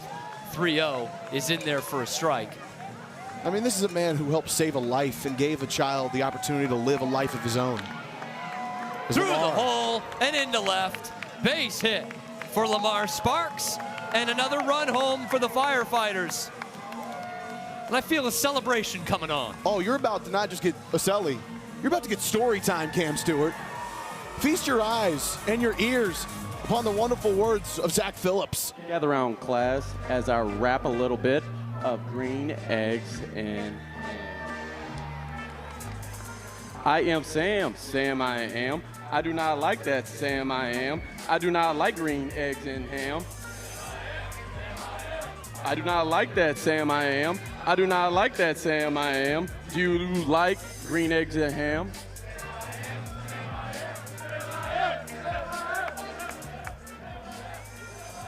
Absolute bars. A golden donk was just thrown, and for good reason. That is a tremendous piece of wood swung from Lamar Sparks to get the Firefighters on the board. And I was just about to say, they won another piece of insurance here is Daniel Foster, who's been so good against the Firefighters this year.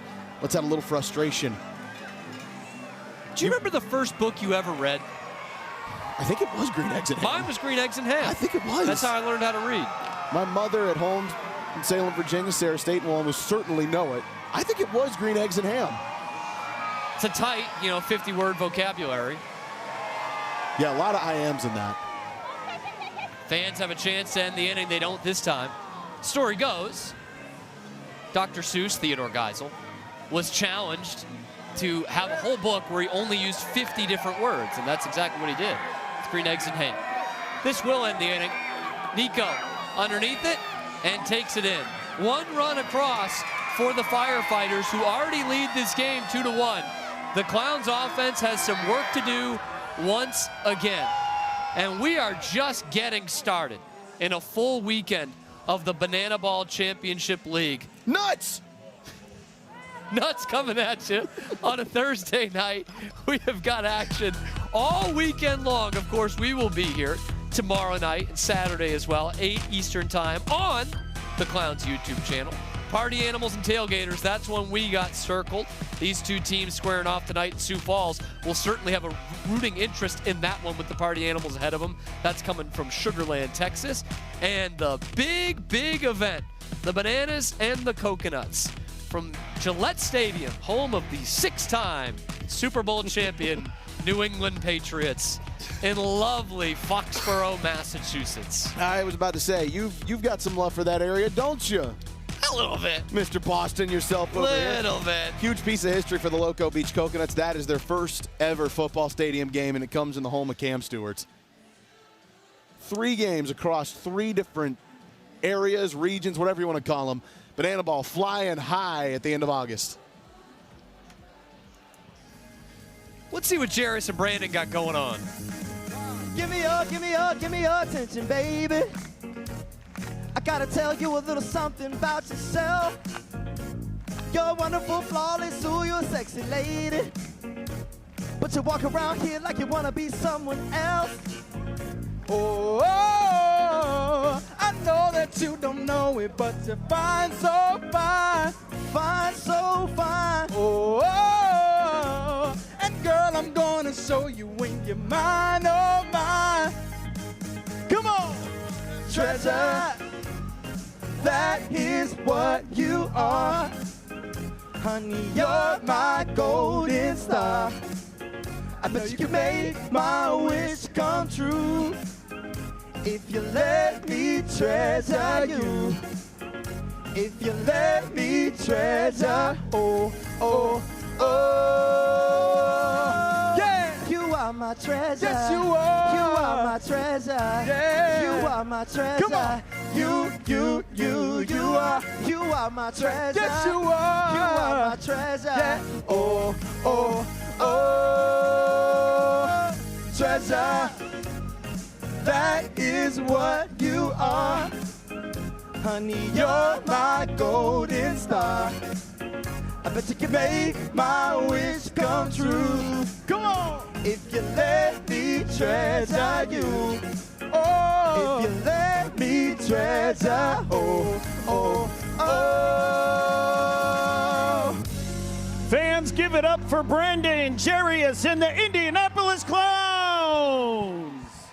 Brandon and Jairus, always our treasure. And Nico Holsizer has been the golden star. Maybe you could paint that somewhere in the landscape. Bob? We like to paint treasures around here. Treasures that are electric.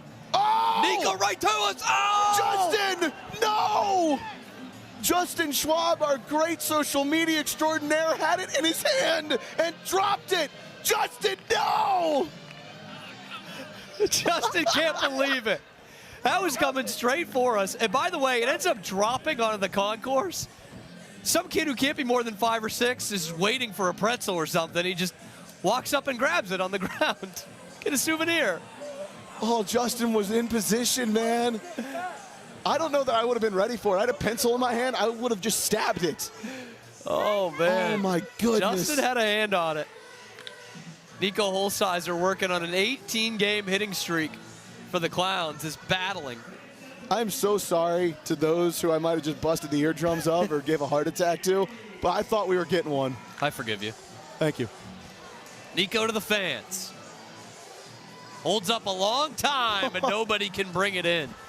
Nico was the victim of an all-time broadcaster's jinx in Denver from Josh Talevsky. Nico had not been retired by a fan all year into mid-August. This is 2 weeks ago. Yep. And then in back-to-back at-bats, victimized by our first love, the fans. On the ground to third. Lacey on the stab. Over to first. Nice piece at the hot corner once again from Logan Lacey. Man, you're seeing a lot of smart defending tonight. That's one Lacey would usually try to turn you something tricky on, but watch how hard that hit his glove. He just like, hey, let me get this and throw it right to first. Nico, hard 90 down the line. Smart play by Lacey. He's almost like, I got it, right? I still got it. Oh, yeah. And by the way, to go back to that Nico story, not only did he foul out to the fans twice, he actually got faked out on one of them, too, because one was caught. The fans get challenged. It's ruled out or safe, and then he gets out anyway. Tip drill opportunity, but it gets past the glove of Lamar Sparks. Peyton, stop for a second, throw into third is close, but it cannot be corralled by Lacey. And Eli Peyton off the trick play missed, stands at third base. Yeah, that one looked like it kind of fell flat off Lamar's glove. Oh, he just missed it. Yeah, just got two in front of it. We just watched the replay here. He just missed it. Just wasn't quite there. Peyton got a double his first time up, came home to score after Chris Burgess brought him in. Burgess looking towards right field. Is that deep enough? The throw in from South, up the line. Chris Burgess has his second walk-off in as many plate appearances tonight. If the Firefighters hadn't scored in the top half of the inning. That's why that run in the top half becomes so important now. I'll go see myself out now. Yikes. So, a run in to even up the frame. You know, I never claimed to be good at counting. I really didn't. We're double checking just to make sure. I have it ruled right now as a trick play missed, but it didn't touch the glove. That hits high off of Brian Dancero. That one's going to hurt, but he's going to shake it off and get down to first base. What is Dancero doing? Do you have a ball in his hand? Oh, wait a minute. He's getting the ball. Is he threatening to hit Jared Donaldson back? Oh, well, Brian, you need to do better than that. And now all heck is breaking loose. Oh, my goodness. A huge game of dodgeball. Ben Dumm has been hitting the meta glasses. Bradford Webb just hit Jackie Bradley Jr. Dodge, duck, dive, and dodge. Can somebody make sure that Christian Dearman's painting is safe? That's it, just got hit. Keep it away from the art, fellas. Did anybody catch one? That would result in an out. Luckily, I don't believe anybody took the ball to the face like Jacob Bazela did in Minnesota. Painting looks to be good. Oh, thank goodness. You know what? If it had gotten hit and messed up, we just called it a happy accident. Oh, no, the painting just got hit. Again? Right after we said it. He's giving a thumbs down. Christian Dearman is sitting 90 feet away from home, painting with a thumbs down. Oh, the painting is still doing better than my math skills, I must say. Look at that. Kirkland Banks foul tip into the mitt. We're hoping to hear from Kirkland Banks later on in this game. Right now, he's trying to bring home the inning-winning run with Brian Dancero at first and the top of the order waiting on deck in the person of Joe Gray Jr. Dancero takes off. Peanut gonna try to pass it off to Lacey to get the throw over to first. A good job just to keep it in front of him. But it's an infield single for Kirkland Banks, and it will indeed flip over to Joe Gray Jr. with runners at first and second. And there's nothing that Caden Green can do there, because Kirkland Banks was getting down the line fast. He had to have tried to flip it over to Logan Lacey and just see if something could happen. Nothing there, and now it was a 1-0 lead, could turn into a 2-2 game with one swing of the bat from Joe Gray. If Joe Gray Jr. could walk this off, that would be huge for my ego. But he's down in the hole 0-2. I already, of course, wrote off this inning. You did. But I don't blame you. Alas. There's just so much happening, Zach. This has been a flyer so far. Joe Gray in a left field base hit. Here comes Dancero. Hard around third. Sparks' throw home is late. And yes, this time the Clowns walk off the inning and tie up the game. Joe Gray Jr. comes through. 1776. I know that's right. Are you going to sir? That depends. Who's asking? Oh, sure. Sir, I'm Alexander Hamilton. I'm at your service, sir. I have been looking for you. I'm getting nervous. Sir, I heard your name at Princeton. I was thinking that accelerated course of study. First multi-run inning for the Clowns in this series. They only had 2 of them last weekend. But a big, big part of this team has come through the locker room, the bat, and the glove of Correll Prime. He recorded his 100th trick play tonight. He's with our Matty Warren going out to first base. Hey guys, it is an absolute honor and a privilege to escort the Correll Prime out to first base, who has now officially hit 100 career trick plays. When you hit milestones like that, and when you look back on your career in banana ball, what do you think about? A lot of fun. There's a lot of fun in those trick plays, and to be acknowledged, it's a treat. It's an honor. You know, I'm very, very privileged and grateful that they took the time to do that. But yeah, every trick play, I don't remember the last ball I fielded normal. So it's just cool to see them add up like that. You know, last year I pitched a lot, so I didn't have as many opportunities. But to do it this year, I have a lot of fun doing it. You know, just a lot of gratitude.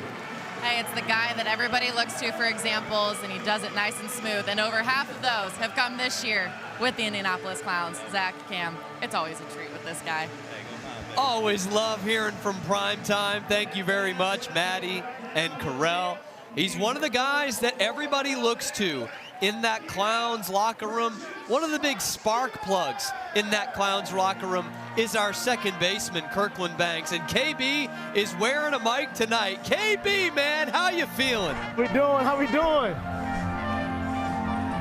You can hear me? We good? We got you, man. How there you doing? Go. There my man go. We doing good, man. Be here. Blessed to be here. So we just heard from Correll Prime, obviously one of the leaders in this locker room. What has he meant to these guys, so many of you, yourself included, rookies in banana ball? Oh, man, it's almost like a big brother to me, and I know most of the guys on this team. I know when I first got here, kind of Prime was the one to get up. Prime almost takes the head off of Daniel Foster for a base hit. Oh, you got it. Prime was one of the first guys to kind of introduce himself to me as one of the older guys that were here. And, you know, he's been helping me out tremendously throughout the season. I can't thank him enough. KB, let's lead into your banana ball career here a little bit. You're one of the many rookies on this Clowns team. Yes, sir. You are excellent defensively, both at second and third. What has been the big key in the defensive turnaround for this team the last month or so? Really just trust myself. I know a lot of guys, we're rookies like you said, and we're new to the game. Oh, I'm with you, Bobby. Communication is key. Oh. Hey, two. And no better example of that right there. The throw to second gonna get away.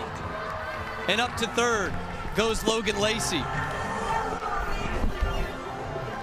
Well, KB, you communicated really well there. I gotta say, you were right there, and it just comes as awkward timing as we talk about the Clowns defense. I feel like communication is key with this big crowd when you're playing in front of thousands of people. You know, you're caught up in the game. But it happens, though. It happens. So now runners at first and third with nobody out. I'm calling a double play right here. You're calling the shot right now. Yeah. Oh, yeah. Me and my dog, Bobby. Yard card when you're on offense, double play card here on defense. Sir, yes, sir. I would like for that not to happen. I'm just going to say that right here. I'm biased, though. Hi, Kirkland, by the way. It's Zach. Good to see you again. Yes, sir. How we doing? How we doing? Here we go. Keep going, D-Foss. Keep going, baby. KB, how much are you actually chattering during the game, and how much of that is just because you're in the booth with us? Oh, wait a minute. Honestly, I do not shut up. I am always talking, and I think, you know, playing a regular baseball, the game is so slow. You can get caught up and, you know, looking in the stands. So I'm always talking because it helps me, and it also helps the people around me, you know? So I'm never shutting up, to be honest. That was my motto in life when all my first grade teachers told me not to talk anymore. And I said, I ain't shutting up in this life. Oh yeah, might as well. Closed mouths don't get fed either, man. So might as well talk. Hey, that's a message for all the kids at home. When your teachers tell you talk too much, never listen to them, because look where it got me. I wouldn't say don't listen to them now. Listen to everything else they say, but don't shut up. Don't ever stop talking. Talking's how you communicate, man. Runner off with the pitch. Chris Burgess, an absolute save. Wait a minute. What? KB, what did you see there? I have no clue. I kind of looked away because I thought it was an automatic out, but... Well, we've got a fan challenge right now. Challenge. Love that. I'm going to be honest, Kirkland, I've never seen this before in my life. A runner just stop and then dive. Me neither. Between the legs. You try to nutmeg him on the base paths. Hey, but this is banana ball. You don't know what you'll get. But I think I got him out, though. I think I got him out. Kirkland, while we're watching this, you used to play football at Lamar. Yes, sir, I did. Yes, sir. You were a wide receiver, so whose wide receiver game would you compare yours to while we wait for this? As the umpires could not figure out where the screen is. Yeah, so one of my favorite players is Antonio Brown. Obviously, he's not a big dude. He plays the slot. He's a guy that's pretty shifty, great hands. And throughout my football career, even in high school and college, I like to look at a lot of A/B highlights, just because, I mean, he's a guy that is a game changer. He'll take a slant to the crib. He'll also, you know, run past you and catch it deep. So I think Antonio Brown is kind of one of my favorite players, and I think I kind of mold my game after him. Sounds like Kirkland Banks might be converting to a New England Patriots fan after all. I don't know about that. I'm from Louisiana. I'm not a ride or die Saints fan, but I do love my Saints. Hey, with all this fifth-year talk, are you thinking about going back for eligibility one more year? Oh, nah, I hung them up. I think I'm right where I need to be right here. Right where I need to be. But I do miss it sometimes. You caught 111 passes for 1,300 yards in your career. You do quite well, man. Oh, yeah, man. It's the hard work pays off, you know, having God on my side, you know, keeping him throughout ups and downs. You know, I got to just give all the thanks to the God, to the Lord up above. So let's see what we got here, KB. Let's see. The call on the field is overturned. Oh, there we go. I got to trust in my dog Wolfie. I knew it. That boy Wolf. It was tighter than you might think. I did see it on the screen. It was pretty tight. I think he got a little boxer jab right to the chin. Oh, yeah. It's all love, though. It's all love. Oh, I know that. I know that. So, KB, I got to ask. It's 1-0 in runs in this inning. That's the score that we sit here in the sixth. Yes, but what I really want to know the score of is you versus Kobe Robinson in the prank war. Here you go. Oh, here we go, baby. Woo! Oh, you got to turn a double play first. Come on, baby. Yes, hit him with it, KB. Baby. Now tell us who's winning the prank war before you get off. Kirkland KB Banks. Of course. KB, thank you so much, yes, man. Sir. Thank you, guys. Yes, sir. Let's send it down to the field.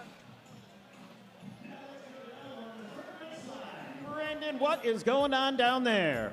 Fans, as you know, at the original baseball circus, we like to get down and get funky. Well, I think I found some of the funkiest folks here in Clowntown. I've got Scott, Dan, and Miss Lee. And we are going to see who can back that brass up. So, Barnstorm Bass, we're going to kick it off with contestant number 1. Show us what you got. All right, Scott. Oh. All right, Scott, a little bit of season. All right, Scott, come on now. Oh, sookie now. Fans, give it up for contestant number 1, Scott. All right, Danny boy. It's your time to shine. Barnstorm Brass, give him something funky.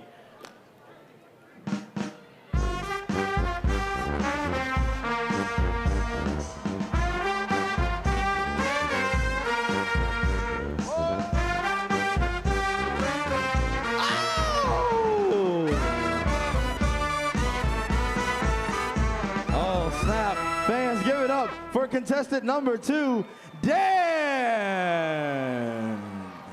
All right, last but not least, we've got Lee. Barnstorm Brass, give us something good. Oh, suck it. Hey!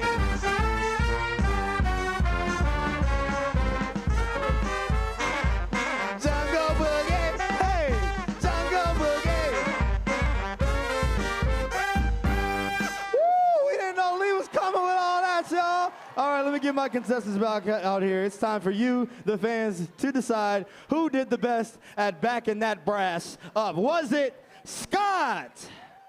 Oh, I don't know, Scott. Was it Dan? Or was it Lee?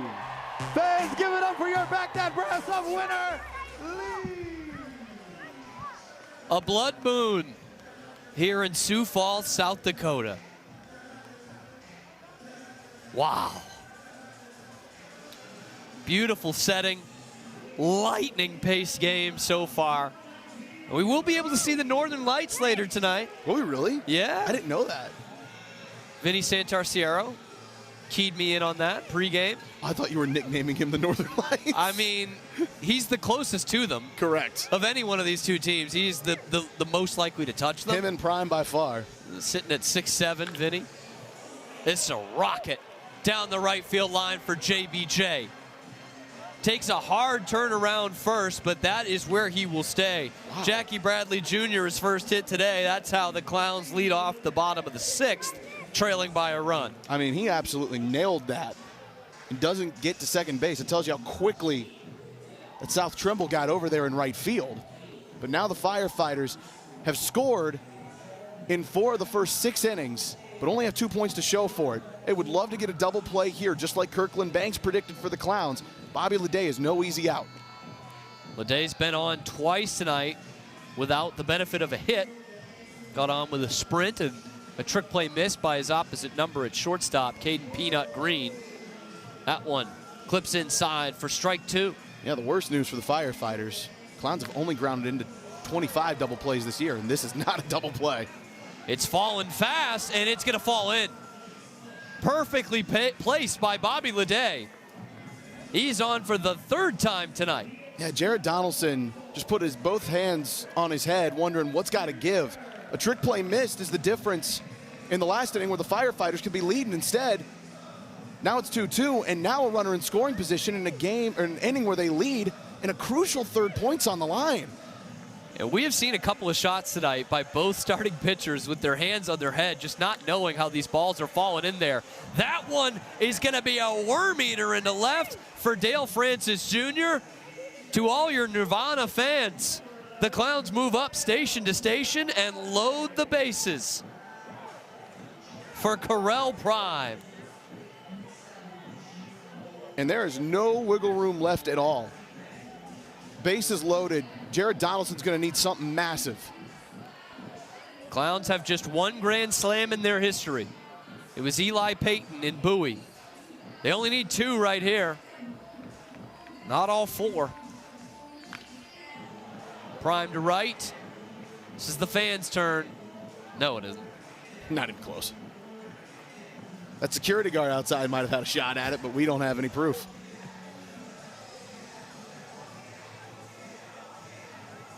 Prime has been hitting .400 the last month. And he's going to add to it. Drops down. JBJ is in. Bobby Leday around 3rd. It's a walk-off for Correll Prime. What a fight back for these Clowns. And they take the 6th inning to take a 3-2 lead. They jump the tie, and now they're going to jump rope.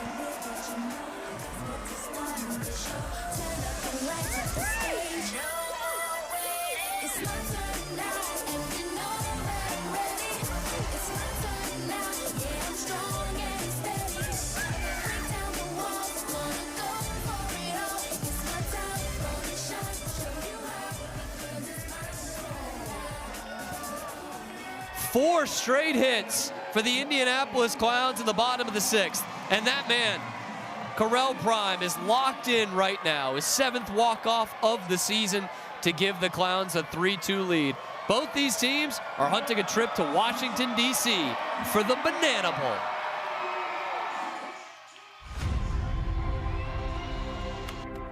Most people see a ballpark. We see a theater. For us, it's not a game. It's a show. Every at-bat creates suspense. Every trick play is an illusion. Every player is a performer, and every fan plays a part. Because great shows aren't built from one big moment. They're built from a lot of little ones. Thousands of strangers become one audience, united by joy. That's always been our dream, to build the greatest show in sports. From small towns to the biggest stadiums in America, we've been reminded that we're all looking for the same thing. A reason to cheer, a reason to smile, a reason to come together. Every show has led us here. One city, one night. Banana Nation comes together for the biggest performance in Banana Ball history. At the nation's capital, the Banana Bowl. Live October 10th on Disney Plus and Disney YouTube. We cannot wait. Both these teams fighting tooth and nail to get to the playoffs. And once they're there with how hot they are, who knows? They could be right there in the nation's capital in the second weekend in October. If the Clowns are going to get there, their bullpen is going to be a big reason why. Kobe Robinson on the mound, relieving Daniel Foster, who goes 6, gives up the 2 points, but technically leads the game with the lead as the Clowns walk off the bottom of the 6th. Hot Sauce, the Tennessee native, 81st overall pick, gets the first man on a trick play from Bobby Leday. South Trimble is set down, and we are even at 6 in the trick play battle, which is going to be key to look at. Of course, if the Firefighters have more trick plays going into the final inning, they will get an extra point added to their total. Yeah, this has been a rather frustrating last couple of innings for the Firefighters. You score in 4 of the first 6 and only come away with 2 points, especially when you've had opportunities to get out of the innings and just haven't been able to do it. And now, one of the categories you were really leading in, the trick play category, is now tied up. You could have gone 2 for 1 in a couple of these frames. Not what they wanted, but this is the situation they find themselves in. Got to battle back. Cut and a miss there from Noah Bridges, set it up at 2-2. Kobe going with the headband and the do-rag for the first time this year, for those keeping score at home. In fact, his head coach, Eric Fox, saw him in the locker room today and said, "Is that really your swag today?" Hot Sauce is always dripping swag, I'll tell you that much. He's going to have to bring a full count offering here. Have not seen a ball 4 sprint for the Firefighters since the first inning. It's the only one the Clowns have dished out tonight. It was an RBI for Eric Jones Jr. And that might have been one right there, but Noah having to protect. Here's the payoff. Skied into left. Dancero was in on the ball 4 sprint defense, but plenty of time to get underneath this one and tip it to JBJ through the legs. The first double trick play for the Clowns tonight gives them a 2 trick play advantage. That is a great piece of defense played there from the Clowns, who all of a sudden have gone from trailing in this game and trailing with the potential of leading or losing 3-1 to now they lead the equalizer point column and they lead in the game. Caden Green, Peanuts 0 for 2 tonight. He's on the ground to Leday. Leday on the run, throws him out. 1-2-3 inning for Kobe Hot Sauce Robinson. And the Clowns have a chance to add to their lead as we go to the bottom of the 7th. The Clowns have been doing this all season long. Now we go down to the field for the fans to clown around. Let's go on down by the second, in between first and second base. Jarius, just what is going on? Well, ladies and gentlemen, I know you've heard of musical chairs, but in Clown Town, we do things a little bit different. We're gonna play some music, and these guys are gonna dizzy bat. And when the music stops, we'll see how many clowns are in the chair. And the last one sitting will be the winner of Clowning Around. Play that music, DJ. 1, 2, 3, My baby don't mess around because she loves me so, and this I know for sure. Keep going, keep on spinning till you hear stop. Up and stop. Find yourself a chair. Uh-oh. Oh no! It's a clown fight. Hey, break it up! Break it up!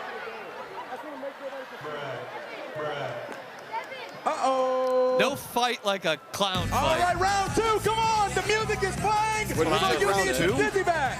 Come on, find yourself. Oh, we're doing this again? Oh, someone's fixing to get hurt. There's no limit to the rounds. No. You know, Thomas Jefferson once said, you don't limit education to 4 years. He did. That's why they're fourth years at the University of Virginia. There's no limit to how many clowns fights we could have. And that was a fourth-year kind of move from the clown in center field. Stole the chair away from someone trying to fight for it. Kind of nutmegged him.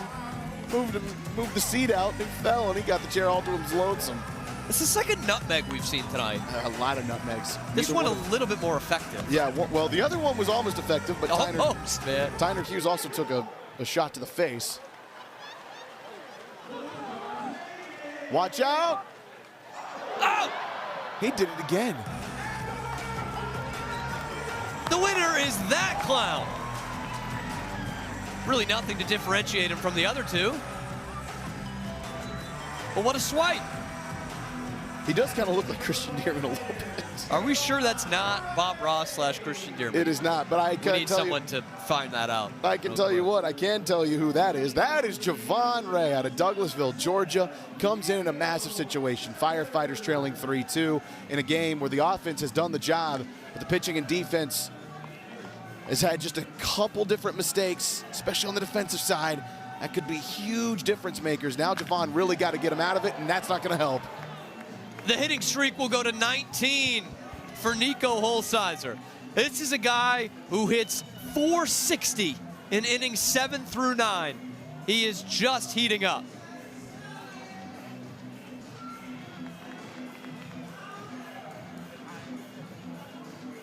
Nico just keeps on rolling, and we're going to see Fisher Polydoroff, old Knuckles. He starts with the mini bat. Now he's going to go with the regular one. Trust me. Old Knuckles 2 for his last 2. Had a knock in each game last weekend, and Nico has ditched the jersey. What is happening? Might need some new footwear here. What? Or what? Oh my gosh. What? Is Nico gonna let it all hang out? There's a certain faction of this crowd that is absolutely loving it. Nico, no way. Mason Maxwell looks flabbergasted. So Nico down to his skivvies. A word that Fisher Polydoroff uses a lot, trust me. Sure. In both his day and ours. Old Knuckles, look at that, up to 290 after the 2-for-2 weekend in Oklahoma City. Can someone tell me why Nico just took his pants off? Like, I've yet to see a reason why. Look, if I looked like that, I'd probably just have the skivvies on all the time. That's a good point. A little hard work, I could get there. Mason's a prankster over there at first base, man. I would not trust him with no layer of protection. The no shoes is the most interesting part, I think. Turf infield that he's running on. Find pellets in those socks for months. 1-2 to Fisher. Chance for the fans again. If they were sitting on the roof. Who's to say they weren't? Anything to get a glimpse of Banana Ball in the first time in South Dakota. Topper on the ground to third. Maxwell is going to end up getting it at first for the double play. Lacey to Tyner to Maxwell. And the twin killing, a huge one for the Firefighters. Big 5-4-3 action right there. Logan Lacey, no trick play here, and that does hurt you. Trailing by 2, but what you really needed was the outs, especially with the ever dangerous Chris Burgess sneaking up into the batter's box. That's 2 down in a massive spot for Javon Ray. Chris Burgess has already driven in 2 in his 2 plate appearances. A walk-off single for their first point in the second, sacrifice fly to tie up an inning in the 5th. That was another one that the Clowns came around and won. And he likes hitting here at the Birdcage. Last time he played here for the Winnipeg Gold Eyes in 2023 of the American Association. Homered twice. You think he's hunting a home run right here? Probably. I hope he doesn't get it, though, from my side of things, and he won't there. That's a home run in Williamsport. Couple of home run swings from Chris Burgess. But this is what makes Javon so tough. He's getting home run swings on a 5-pitch mix. Javon going for a trick play strikeout, and he doesn't get it. It was chin high. I was hoping to get him a chase. A payoff comes with 2 outs and nobody aboard. They'll do it again. See how much time Burgess spends behind the plate this weekend. No Joe Lytle. We did see Eli Payton for a game in Oklahoma City last weekend. Javon Ray climbs up the ladder and gets the strikeout. He faces the minimum in a big inning for the Firefighters. Huge momentum swinger, especially for Javon after last week against the Party Animals. Gave up 7 runs in 1 frame. Here gives up none. Keeps the Firefighters within 2 trick plays, but more importantly, within a point of the Indianapolis Clowns. Speaking of trick plays, that's one we will have our eye on here in the 8th. The new rule in 2026 goes as follows. If that away team, the Firefighters, has more trick plays than the home team, the Indianapolis Clowns, they will get an extra point headed into the final inning. The Clowns have that 3-2 lead on the scoreboard. They also have the lead in trick plays at 8-6. So this is going to be a fascinating one to watch when we get to the bottom half of the 8th. Clowns have a chance to add to their total here in the top half after recording 3 in the top half of the 7th at the first inning of work from Kobe Robinson. The first 1-2-3 inning of the night for the Clowns. It's been about as rare as a blood moon here in South Dakota, and just as rare. How about a scoreless inning? Only the second one we've had all night. It's a treasured moment. We don't paint those all the time. Is he painting? I was about to say, is that a Mario character he's painting? That's pretty darn good, all things considered. I thought we were going to get some glorious setting here, maybe some mountains. No, we're going on them things that you jump on in Mario.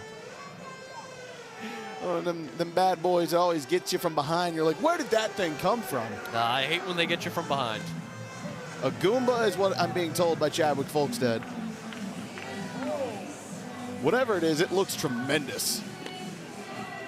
It's a big opportunity, though, for Kobe Robinson as he goes up against 2-3-4 in the Firefighters lineup. Firefighters love to take out trick plays. Oh! Carell Prime! Head on a swivel, clowning around. That thing can rip a hole through lesser gloves. And he had to get off the ground for that. Prime showing the hops. Hot Sauce loves it. It's a huge little outing here for Kobe Robinson right now. He's gone 4 up, 4 down, getting some help from his defense. He has really taken the mantle of kind of the setup guy as part of the bridge to Nick Wilson. Nick himself has thrown multiple innings this year to get to lock down wins for these Clowns. Kobe now ahead 1-2 on Lamar Sparks. Check down to first. No swing. Goes to 2-2. There's no guarantee you're going to see 2-3-4 again in this game. Firefighters need him to be productive right here. Put some pressure on the Clowns. Swing and a miss. Drop the hammer. Kobe Robinson. 5 up and 5 down for Hot Sauce. Whew. I mean, that's a sick little slider right there. Gets Lamar Sparks looking for anything and can't find but nothing. And hey, upside for the Firefighters, even though it's been 1-2 innings so far, no trick plays. Correct. And with it just being a 2 trick play difference, that could be a huge moment in the bottom half of the frame. And Eric Jones Jr. can put pressure on him. We've already seen a laser of a home run for him tonight. along with an RBI ball for sprint. They need him to be productive. The big moments this year, the Firefighters have absolutely been able to rely on Eric Jones Jr. Leday through the legs, add trick play number 9, and it's 6 up and 6 down for Kobe Robinson in the 7th and the 8th. Oh man, Matt Wolf has a leg with him.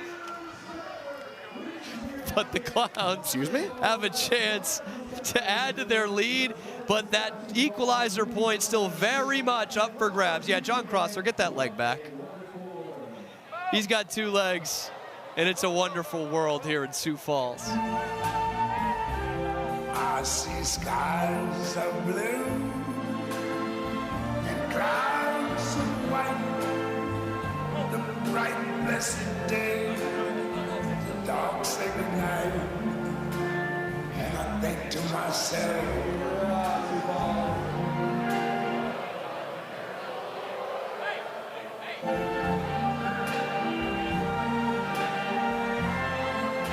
the colors of the rainbow, so pretty in the sky, are also the faces of people going by.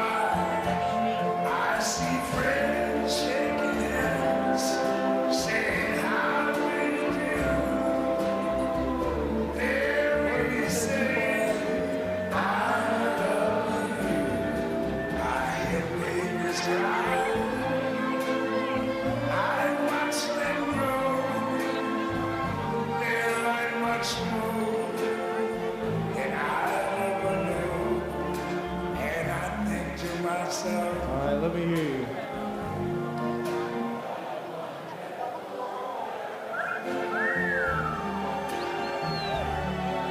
One last time, all together, South Dakota. I think to myself, what a wonderful. And what a wonderful world it truly is, Sioux Falls. We love you, and let's go Clowns! What a wonderful world it is in Banana Land. And the world lost one of its great treasures this week. Flags at half-mast around the country for one of the all-time music icons, Dolly Parton, taken away at age 80. Happened in the middle of our pre-production meeting. I found it tough to go on after that. I'm not going to lie to you, Zach Staten. It was heartbreaking news for everybody who loves entertainment, music, and just loves Dolly Reading. Parton, man. Working 9 to Literacy. 5, Yeah. you know. That was a tough one. You got Dolly fans in your life? Do I have Dolly fans in my life? Yeah. Oh, yeah, my wife, 100%. Yeah. I think she's got poured myself a cup of ambition tattooed on her forearm. You think? Wait a minute. You think your wife has that tattoo? Potentially. One day we'll know. Potentially. We'll know at some point. I know Bo's a huge fan as well. Listened to a little bit of Coat of Many Colors this week for Dolly Parton. I would say, on top of being an icon, great artist, great songwriter, probably the greatest celebrity of all time. Mm-hmm. I don't doubt it. Find the Dolly Parton scandal. I'll wait.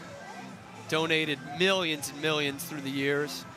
Made sure a lot of kids who wouldn't have access to books got that. So paying tribute to Dolly Parton. We already saw this guy walk up to a Dolly Parton song tonight. Brian Dansereau. Logan Lacey through the legs. Mason Maxwell at first. That is 2 huge trick plays to cut that lead to 1 for the Clowns. Cameron Stewart, you just took the words right out of my mouth. Huge double trick play for the Fighters. They're 1 away from that equalizer point. And we're going to have the golden batter coming up for the Clowns here in the 8th. Dakota. The Indianapolis Clowns are invoking the golden batter rule. That means stepping up to bat for Kirkland Banks is your golden batter, Nico Holsizer!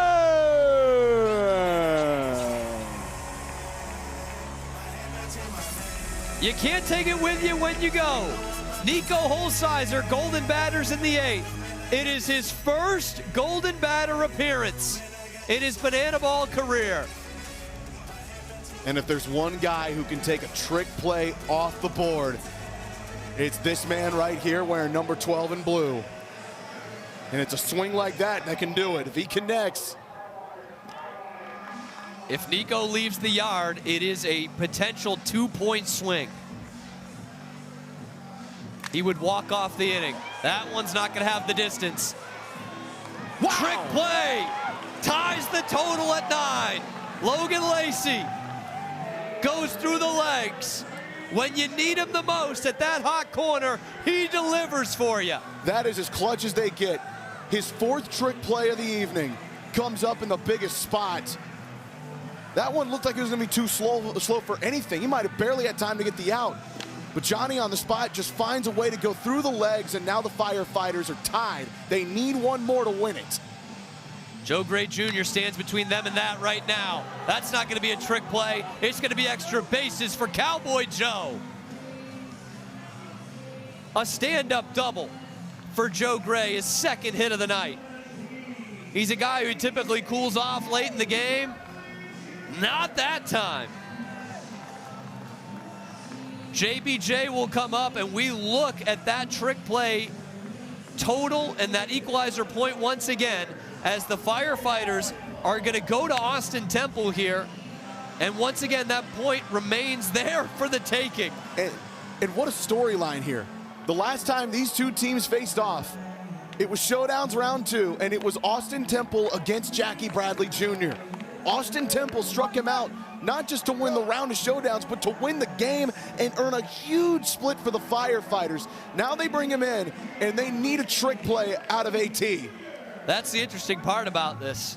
You don't want the strikeout this time. You can get a trick play, obviously, with a trick pitch for strike 3. It's a rarity here in Banana Ball. Flash is in to run at second, by the way.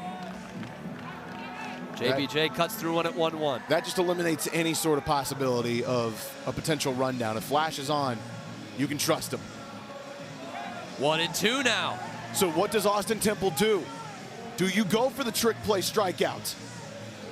He knows they need it. And that is exactly what is being communicated right now. It's not going to happen that time. Eric Jones Jr. was giving him the business, giving him the motion. Hey, go through the legs here. And remember in Fargo, Johnny Hummel did this a couple times and couldn't get the out in this exact same situation. Flashes off with the pitch. Trick pitch misses high. So do you go for it one more time? You have one ball left to play with before it's 3-2. He does go to it again, but it misses up high again. Now you just got to focus on the out if you're the Firefighters. Ball 4 sprint wins the inning for the Clowns. 2-point swing right here. Trick pitch. Ball 4. Flash can walk home. Instead of the equalizer point to the Firefighters, it's another point on the board for the Clowns, who take a 4-2 lead going into the final inning.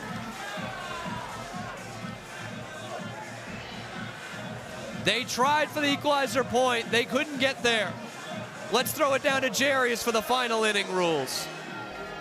The sound of the bells means to take a look up at the scoreboard. The score is currently an Indianapolis Clowns 4 to a Firefighters 2. But here's the thing about Banana Ball. In the final inning, every run counts for a point. So this game is far from over. Ladies and gentlemen, this is the final inning! Come on! Well, it's the final inning here in Sioux Falls, and that's not a welcome sight for either of these teams. Zach Staten, it fell apart in the 9th inning in Game 1 against the Party Animals last weekend. And meantime, if you look at it from the other side of the Indianapolis Clowns against the Texas Tailgaters, got so close, but couldn't quite get the job done. And it was, whether it was an error or then going to the 9th, when you had an opportunity to take the lead or hold and go to showdowns on multiple occasions. The one place for the Firefighters you can take some solace in. Salt Lake City, 8th inning. It became the final frame. Every run counts as a point as Nick Wilson, the closer, on. Firefighters put up 4 against the Party Animals to go from trailing 4-2 to up 6-4. Nick Wilson 5 for 5 in save opportunities. Nobody in the BBCL has more saves without a blown one. In fact, the Clowns have only blown one save all year. You know who that was against? These Firefighters back in Fargo. The last time these two teams squared off. Sent out Nico's way. He's camped under it. One down as Logan Lacey's retired. A guy who gave every effort to get that equalizer point in the back pocket of the Firefighters is the first out of the ninth. This is not a part of the lineup where I would suspect that Val Perez is going to use the golden AB. She trusts Tyner Hughes and Armando Becerra, and on the first pitch, he hits it up to the sky. Leday pitches a tent and camps under it. 2 up, 2 down on just 5 pitches for Nick Wilson. And Armando Becerra is going to stride to the plate as the last chance for the Firefighters. And I don't see Darian McDowell out there. If there is any reason to suspect a pinch hitter, golden batter comes up, it's there. He would represent the tying run, whomever that is. But you got to get someone on deck first. Got to imagine it's going to be Eric Jones Jr. if you get there. Dakota McFadden has a helmet on. EJ's got a bat in hand. The 1-2 from Nick Wilson. Inside. Also hunting a sub 2-minute inning if he can get it right here. 2-2. Outside, full count. Firefighters desperately trying to get this game to Eric Jones Jr. Clowns trying to shut it down and end a 2-game losing streak. Inside, ball 4 sprint. Becerra does his job and keeps this game alive. Armando will be good with just staying at first. The speedster gets on base and he sets up a golden batter. Ladies and gentlemen, the Firefighters are invoking their golden batter rule, hitting in the place of Darian McDowell is number 4, Eric Jones Jr.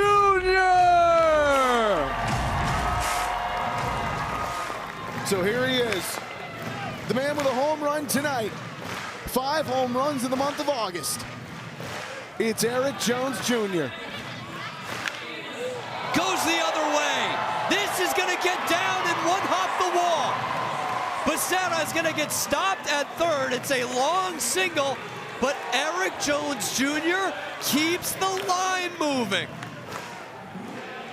The winning run, potentially, comes to the plate. And it's in the form of Dakota McFadden.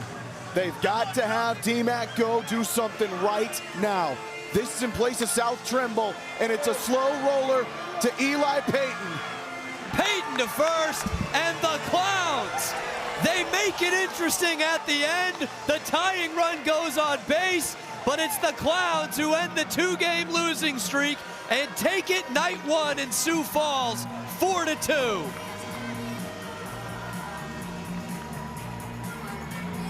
In the most crucial series of the year, the Clowns took the punches early in the game, and they come back and get the last 3 points of the night to take it 4-2. Daniel Foster gives you 6 strong. Kobe Robinson, 6 up, 6 down in 2 innings. And Nick Wilson gets his 6th save of the year.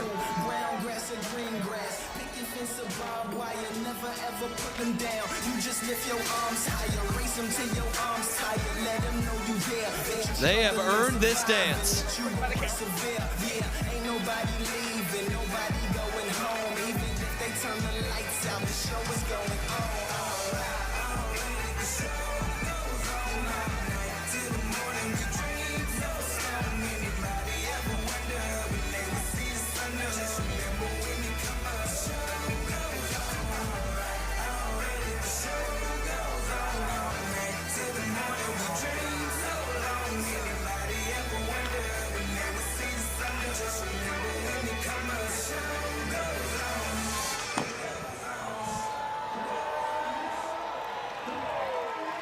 Game one, so pivotal in these 3-game sets, and it's the Clowns who take the lid lifter in the first ever Banana Ball game in the state of South Dakota.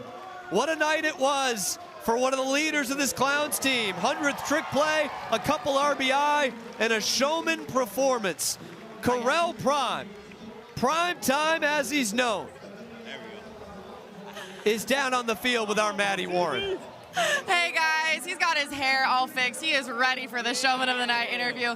Correll Prime, we just talked going out to first base, and you were talking about how much fun you just have at your position. Now, you're playing first a lot more than you're pitching this season. How fun is it to just kind of get to reinvent a little bit of your first baseman game and see the recognition that first basemen are getting in this league? It's fun. It's when you get to play a game, a sport that's a game, that's a job. It's an art. It's an art form. Thank you. Oh my God. It's an art form. So out there, I'm honestly I feel like I'm Picasso trying to put together a masterpiece in my own head. So I'm inspired by so much that these dudes do out here. Logan Lacey putting on an incredible show all the time. Bobby Leday, Matt Wolf. I'm surrounded by inspiring people that just push me to be a better version of myself. So especially on the Banana Ball field and Sioux Falls, they're feeling it tonight. They're showing the love. So we just piggybacked off that. It was great. For a weekend like this, how do you continue to balance that inspiring fun that you guys are having, but also knowing that there's a lot on the line for this weekend, but this is a team that can perform with their backs against the wall? Yeah, I mean, if you know me, I try to keep it light. I tell the boys all the time, we win every night. You know, it sounds so crazy, but when fans first is the motto, we literally win every night. These fans are leaving happy. We're going to go party with them in the plaza. Wins and losses aren't on my mind. Like I said, we're always winning. It's cool. The scoreboard, you know, the guys, the camaraderie is definitely nice when you put a W up on the scoreboard. But nothing changes for me. I try to keep it the same all the time, and hopefully they catch on and vibe out with me. That's it. Zach, Cam, stick me with Correll Prime every single weekend. I just want to talk to this guy all the time. A very, very well-deserved Showman of the Night for some personal history today, you guys. A Banana Ball legend in the making. The Firefighters had Bob Ross. The Clowns had Picasso. Correll Prime is the one that gets it done. He had a 2-run single in the 6th that walked off the inning that ended up being the game-winning point for the Clowns. Had a couple trick plays in the field as well, including personal career trick play number 100 at the first base position in his time with the Bananas, and now as the 2nd overall pick in the draft, at least from the Clowns' perspective. He has been so huge for this Clowns team all year. You talked about it earlier, Zach, what he means to this locker room. You saw it play out on the field today. He's been one of the hottest hitters in the entire league since we got back from the midseason break. He's just been a cool, calm, steady presence for this team when you have to have that kind of veteran leadership. When it's coming down to the nitty-gritty and you need wins, that's the kind of guy you can rely on. He was tremendous in the field tonight, swinging the stick quite good, but it was his impact at first base that made the difference, I believe, in this game. We welcome you back inside the Big Top here in Sioux Falls, South Dakota. The difference in this game, the Clowns, their resilience. They come back from 1-0 down, 2-1 down. There still wasn't a lot to separate these two teams. I mean, we were talking about a potential tie game with an equalizer point in the final out in the 8th inning that ends up being a walk-off at 4-2, and then the winning run or go-ahead run coming to the plate in the 9th inning. That's what we expected from these two teams. They were just a hair cleaner tonight. I thought the Firefighters offensively, through the first 6 innings, you score in 4 of those innings and you only come away with 2 points, that one's going to burn you a little bit because you feel like Jared Donaldson gave up 4 runs today. 2 of them were earned.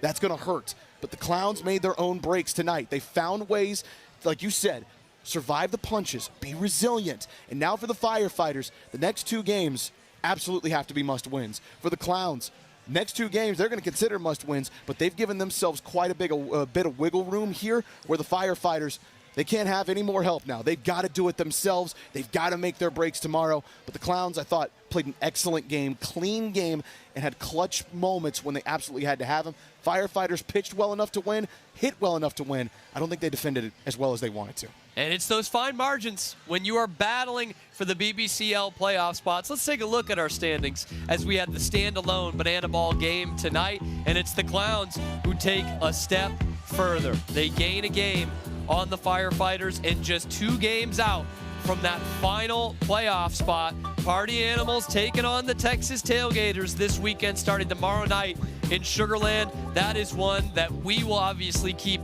a very close eye on, but these two teams sharing a clubhouse this weekend are going to war the next 2 nights. And both of these teams are rooting for the Texas Tailgaters against these Party Animals, because if the Party Animals lose at all, whoever's right here in 5th place, boy, they're going to be licking their chops knowing they are right there for the taking.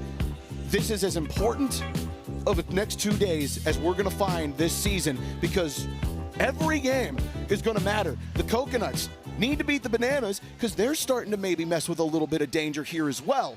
And they're only 2-8 against those Savannah Bananas. They've got to find ways to win.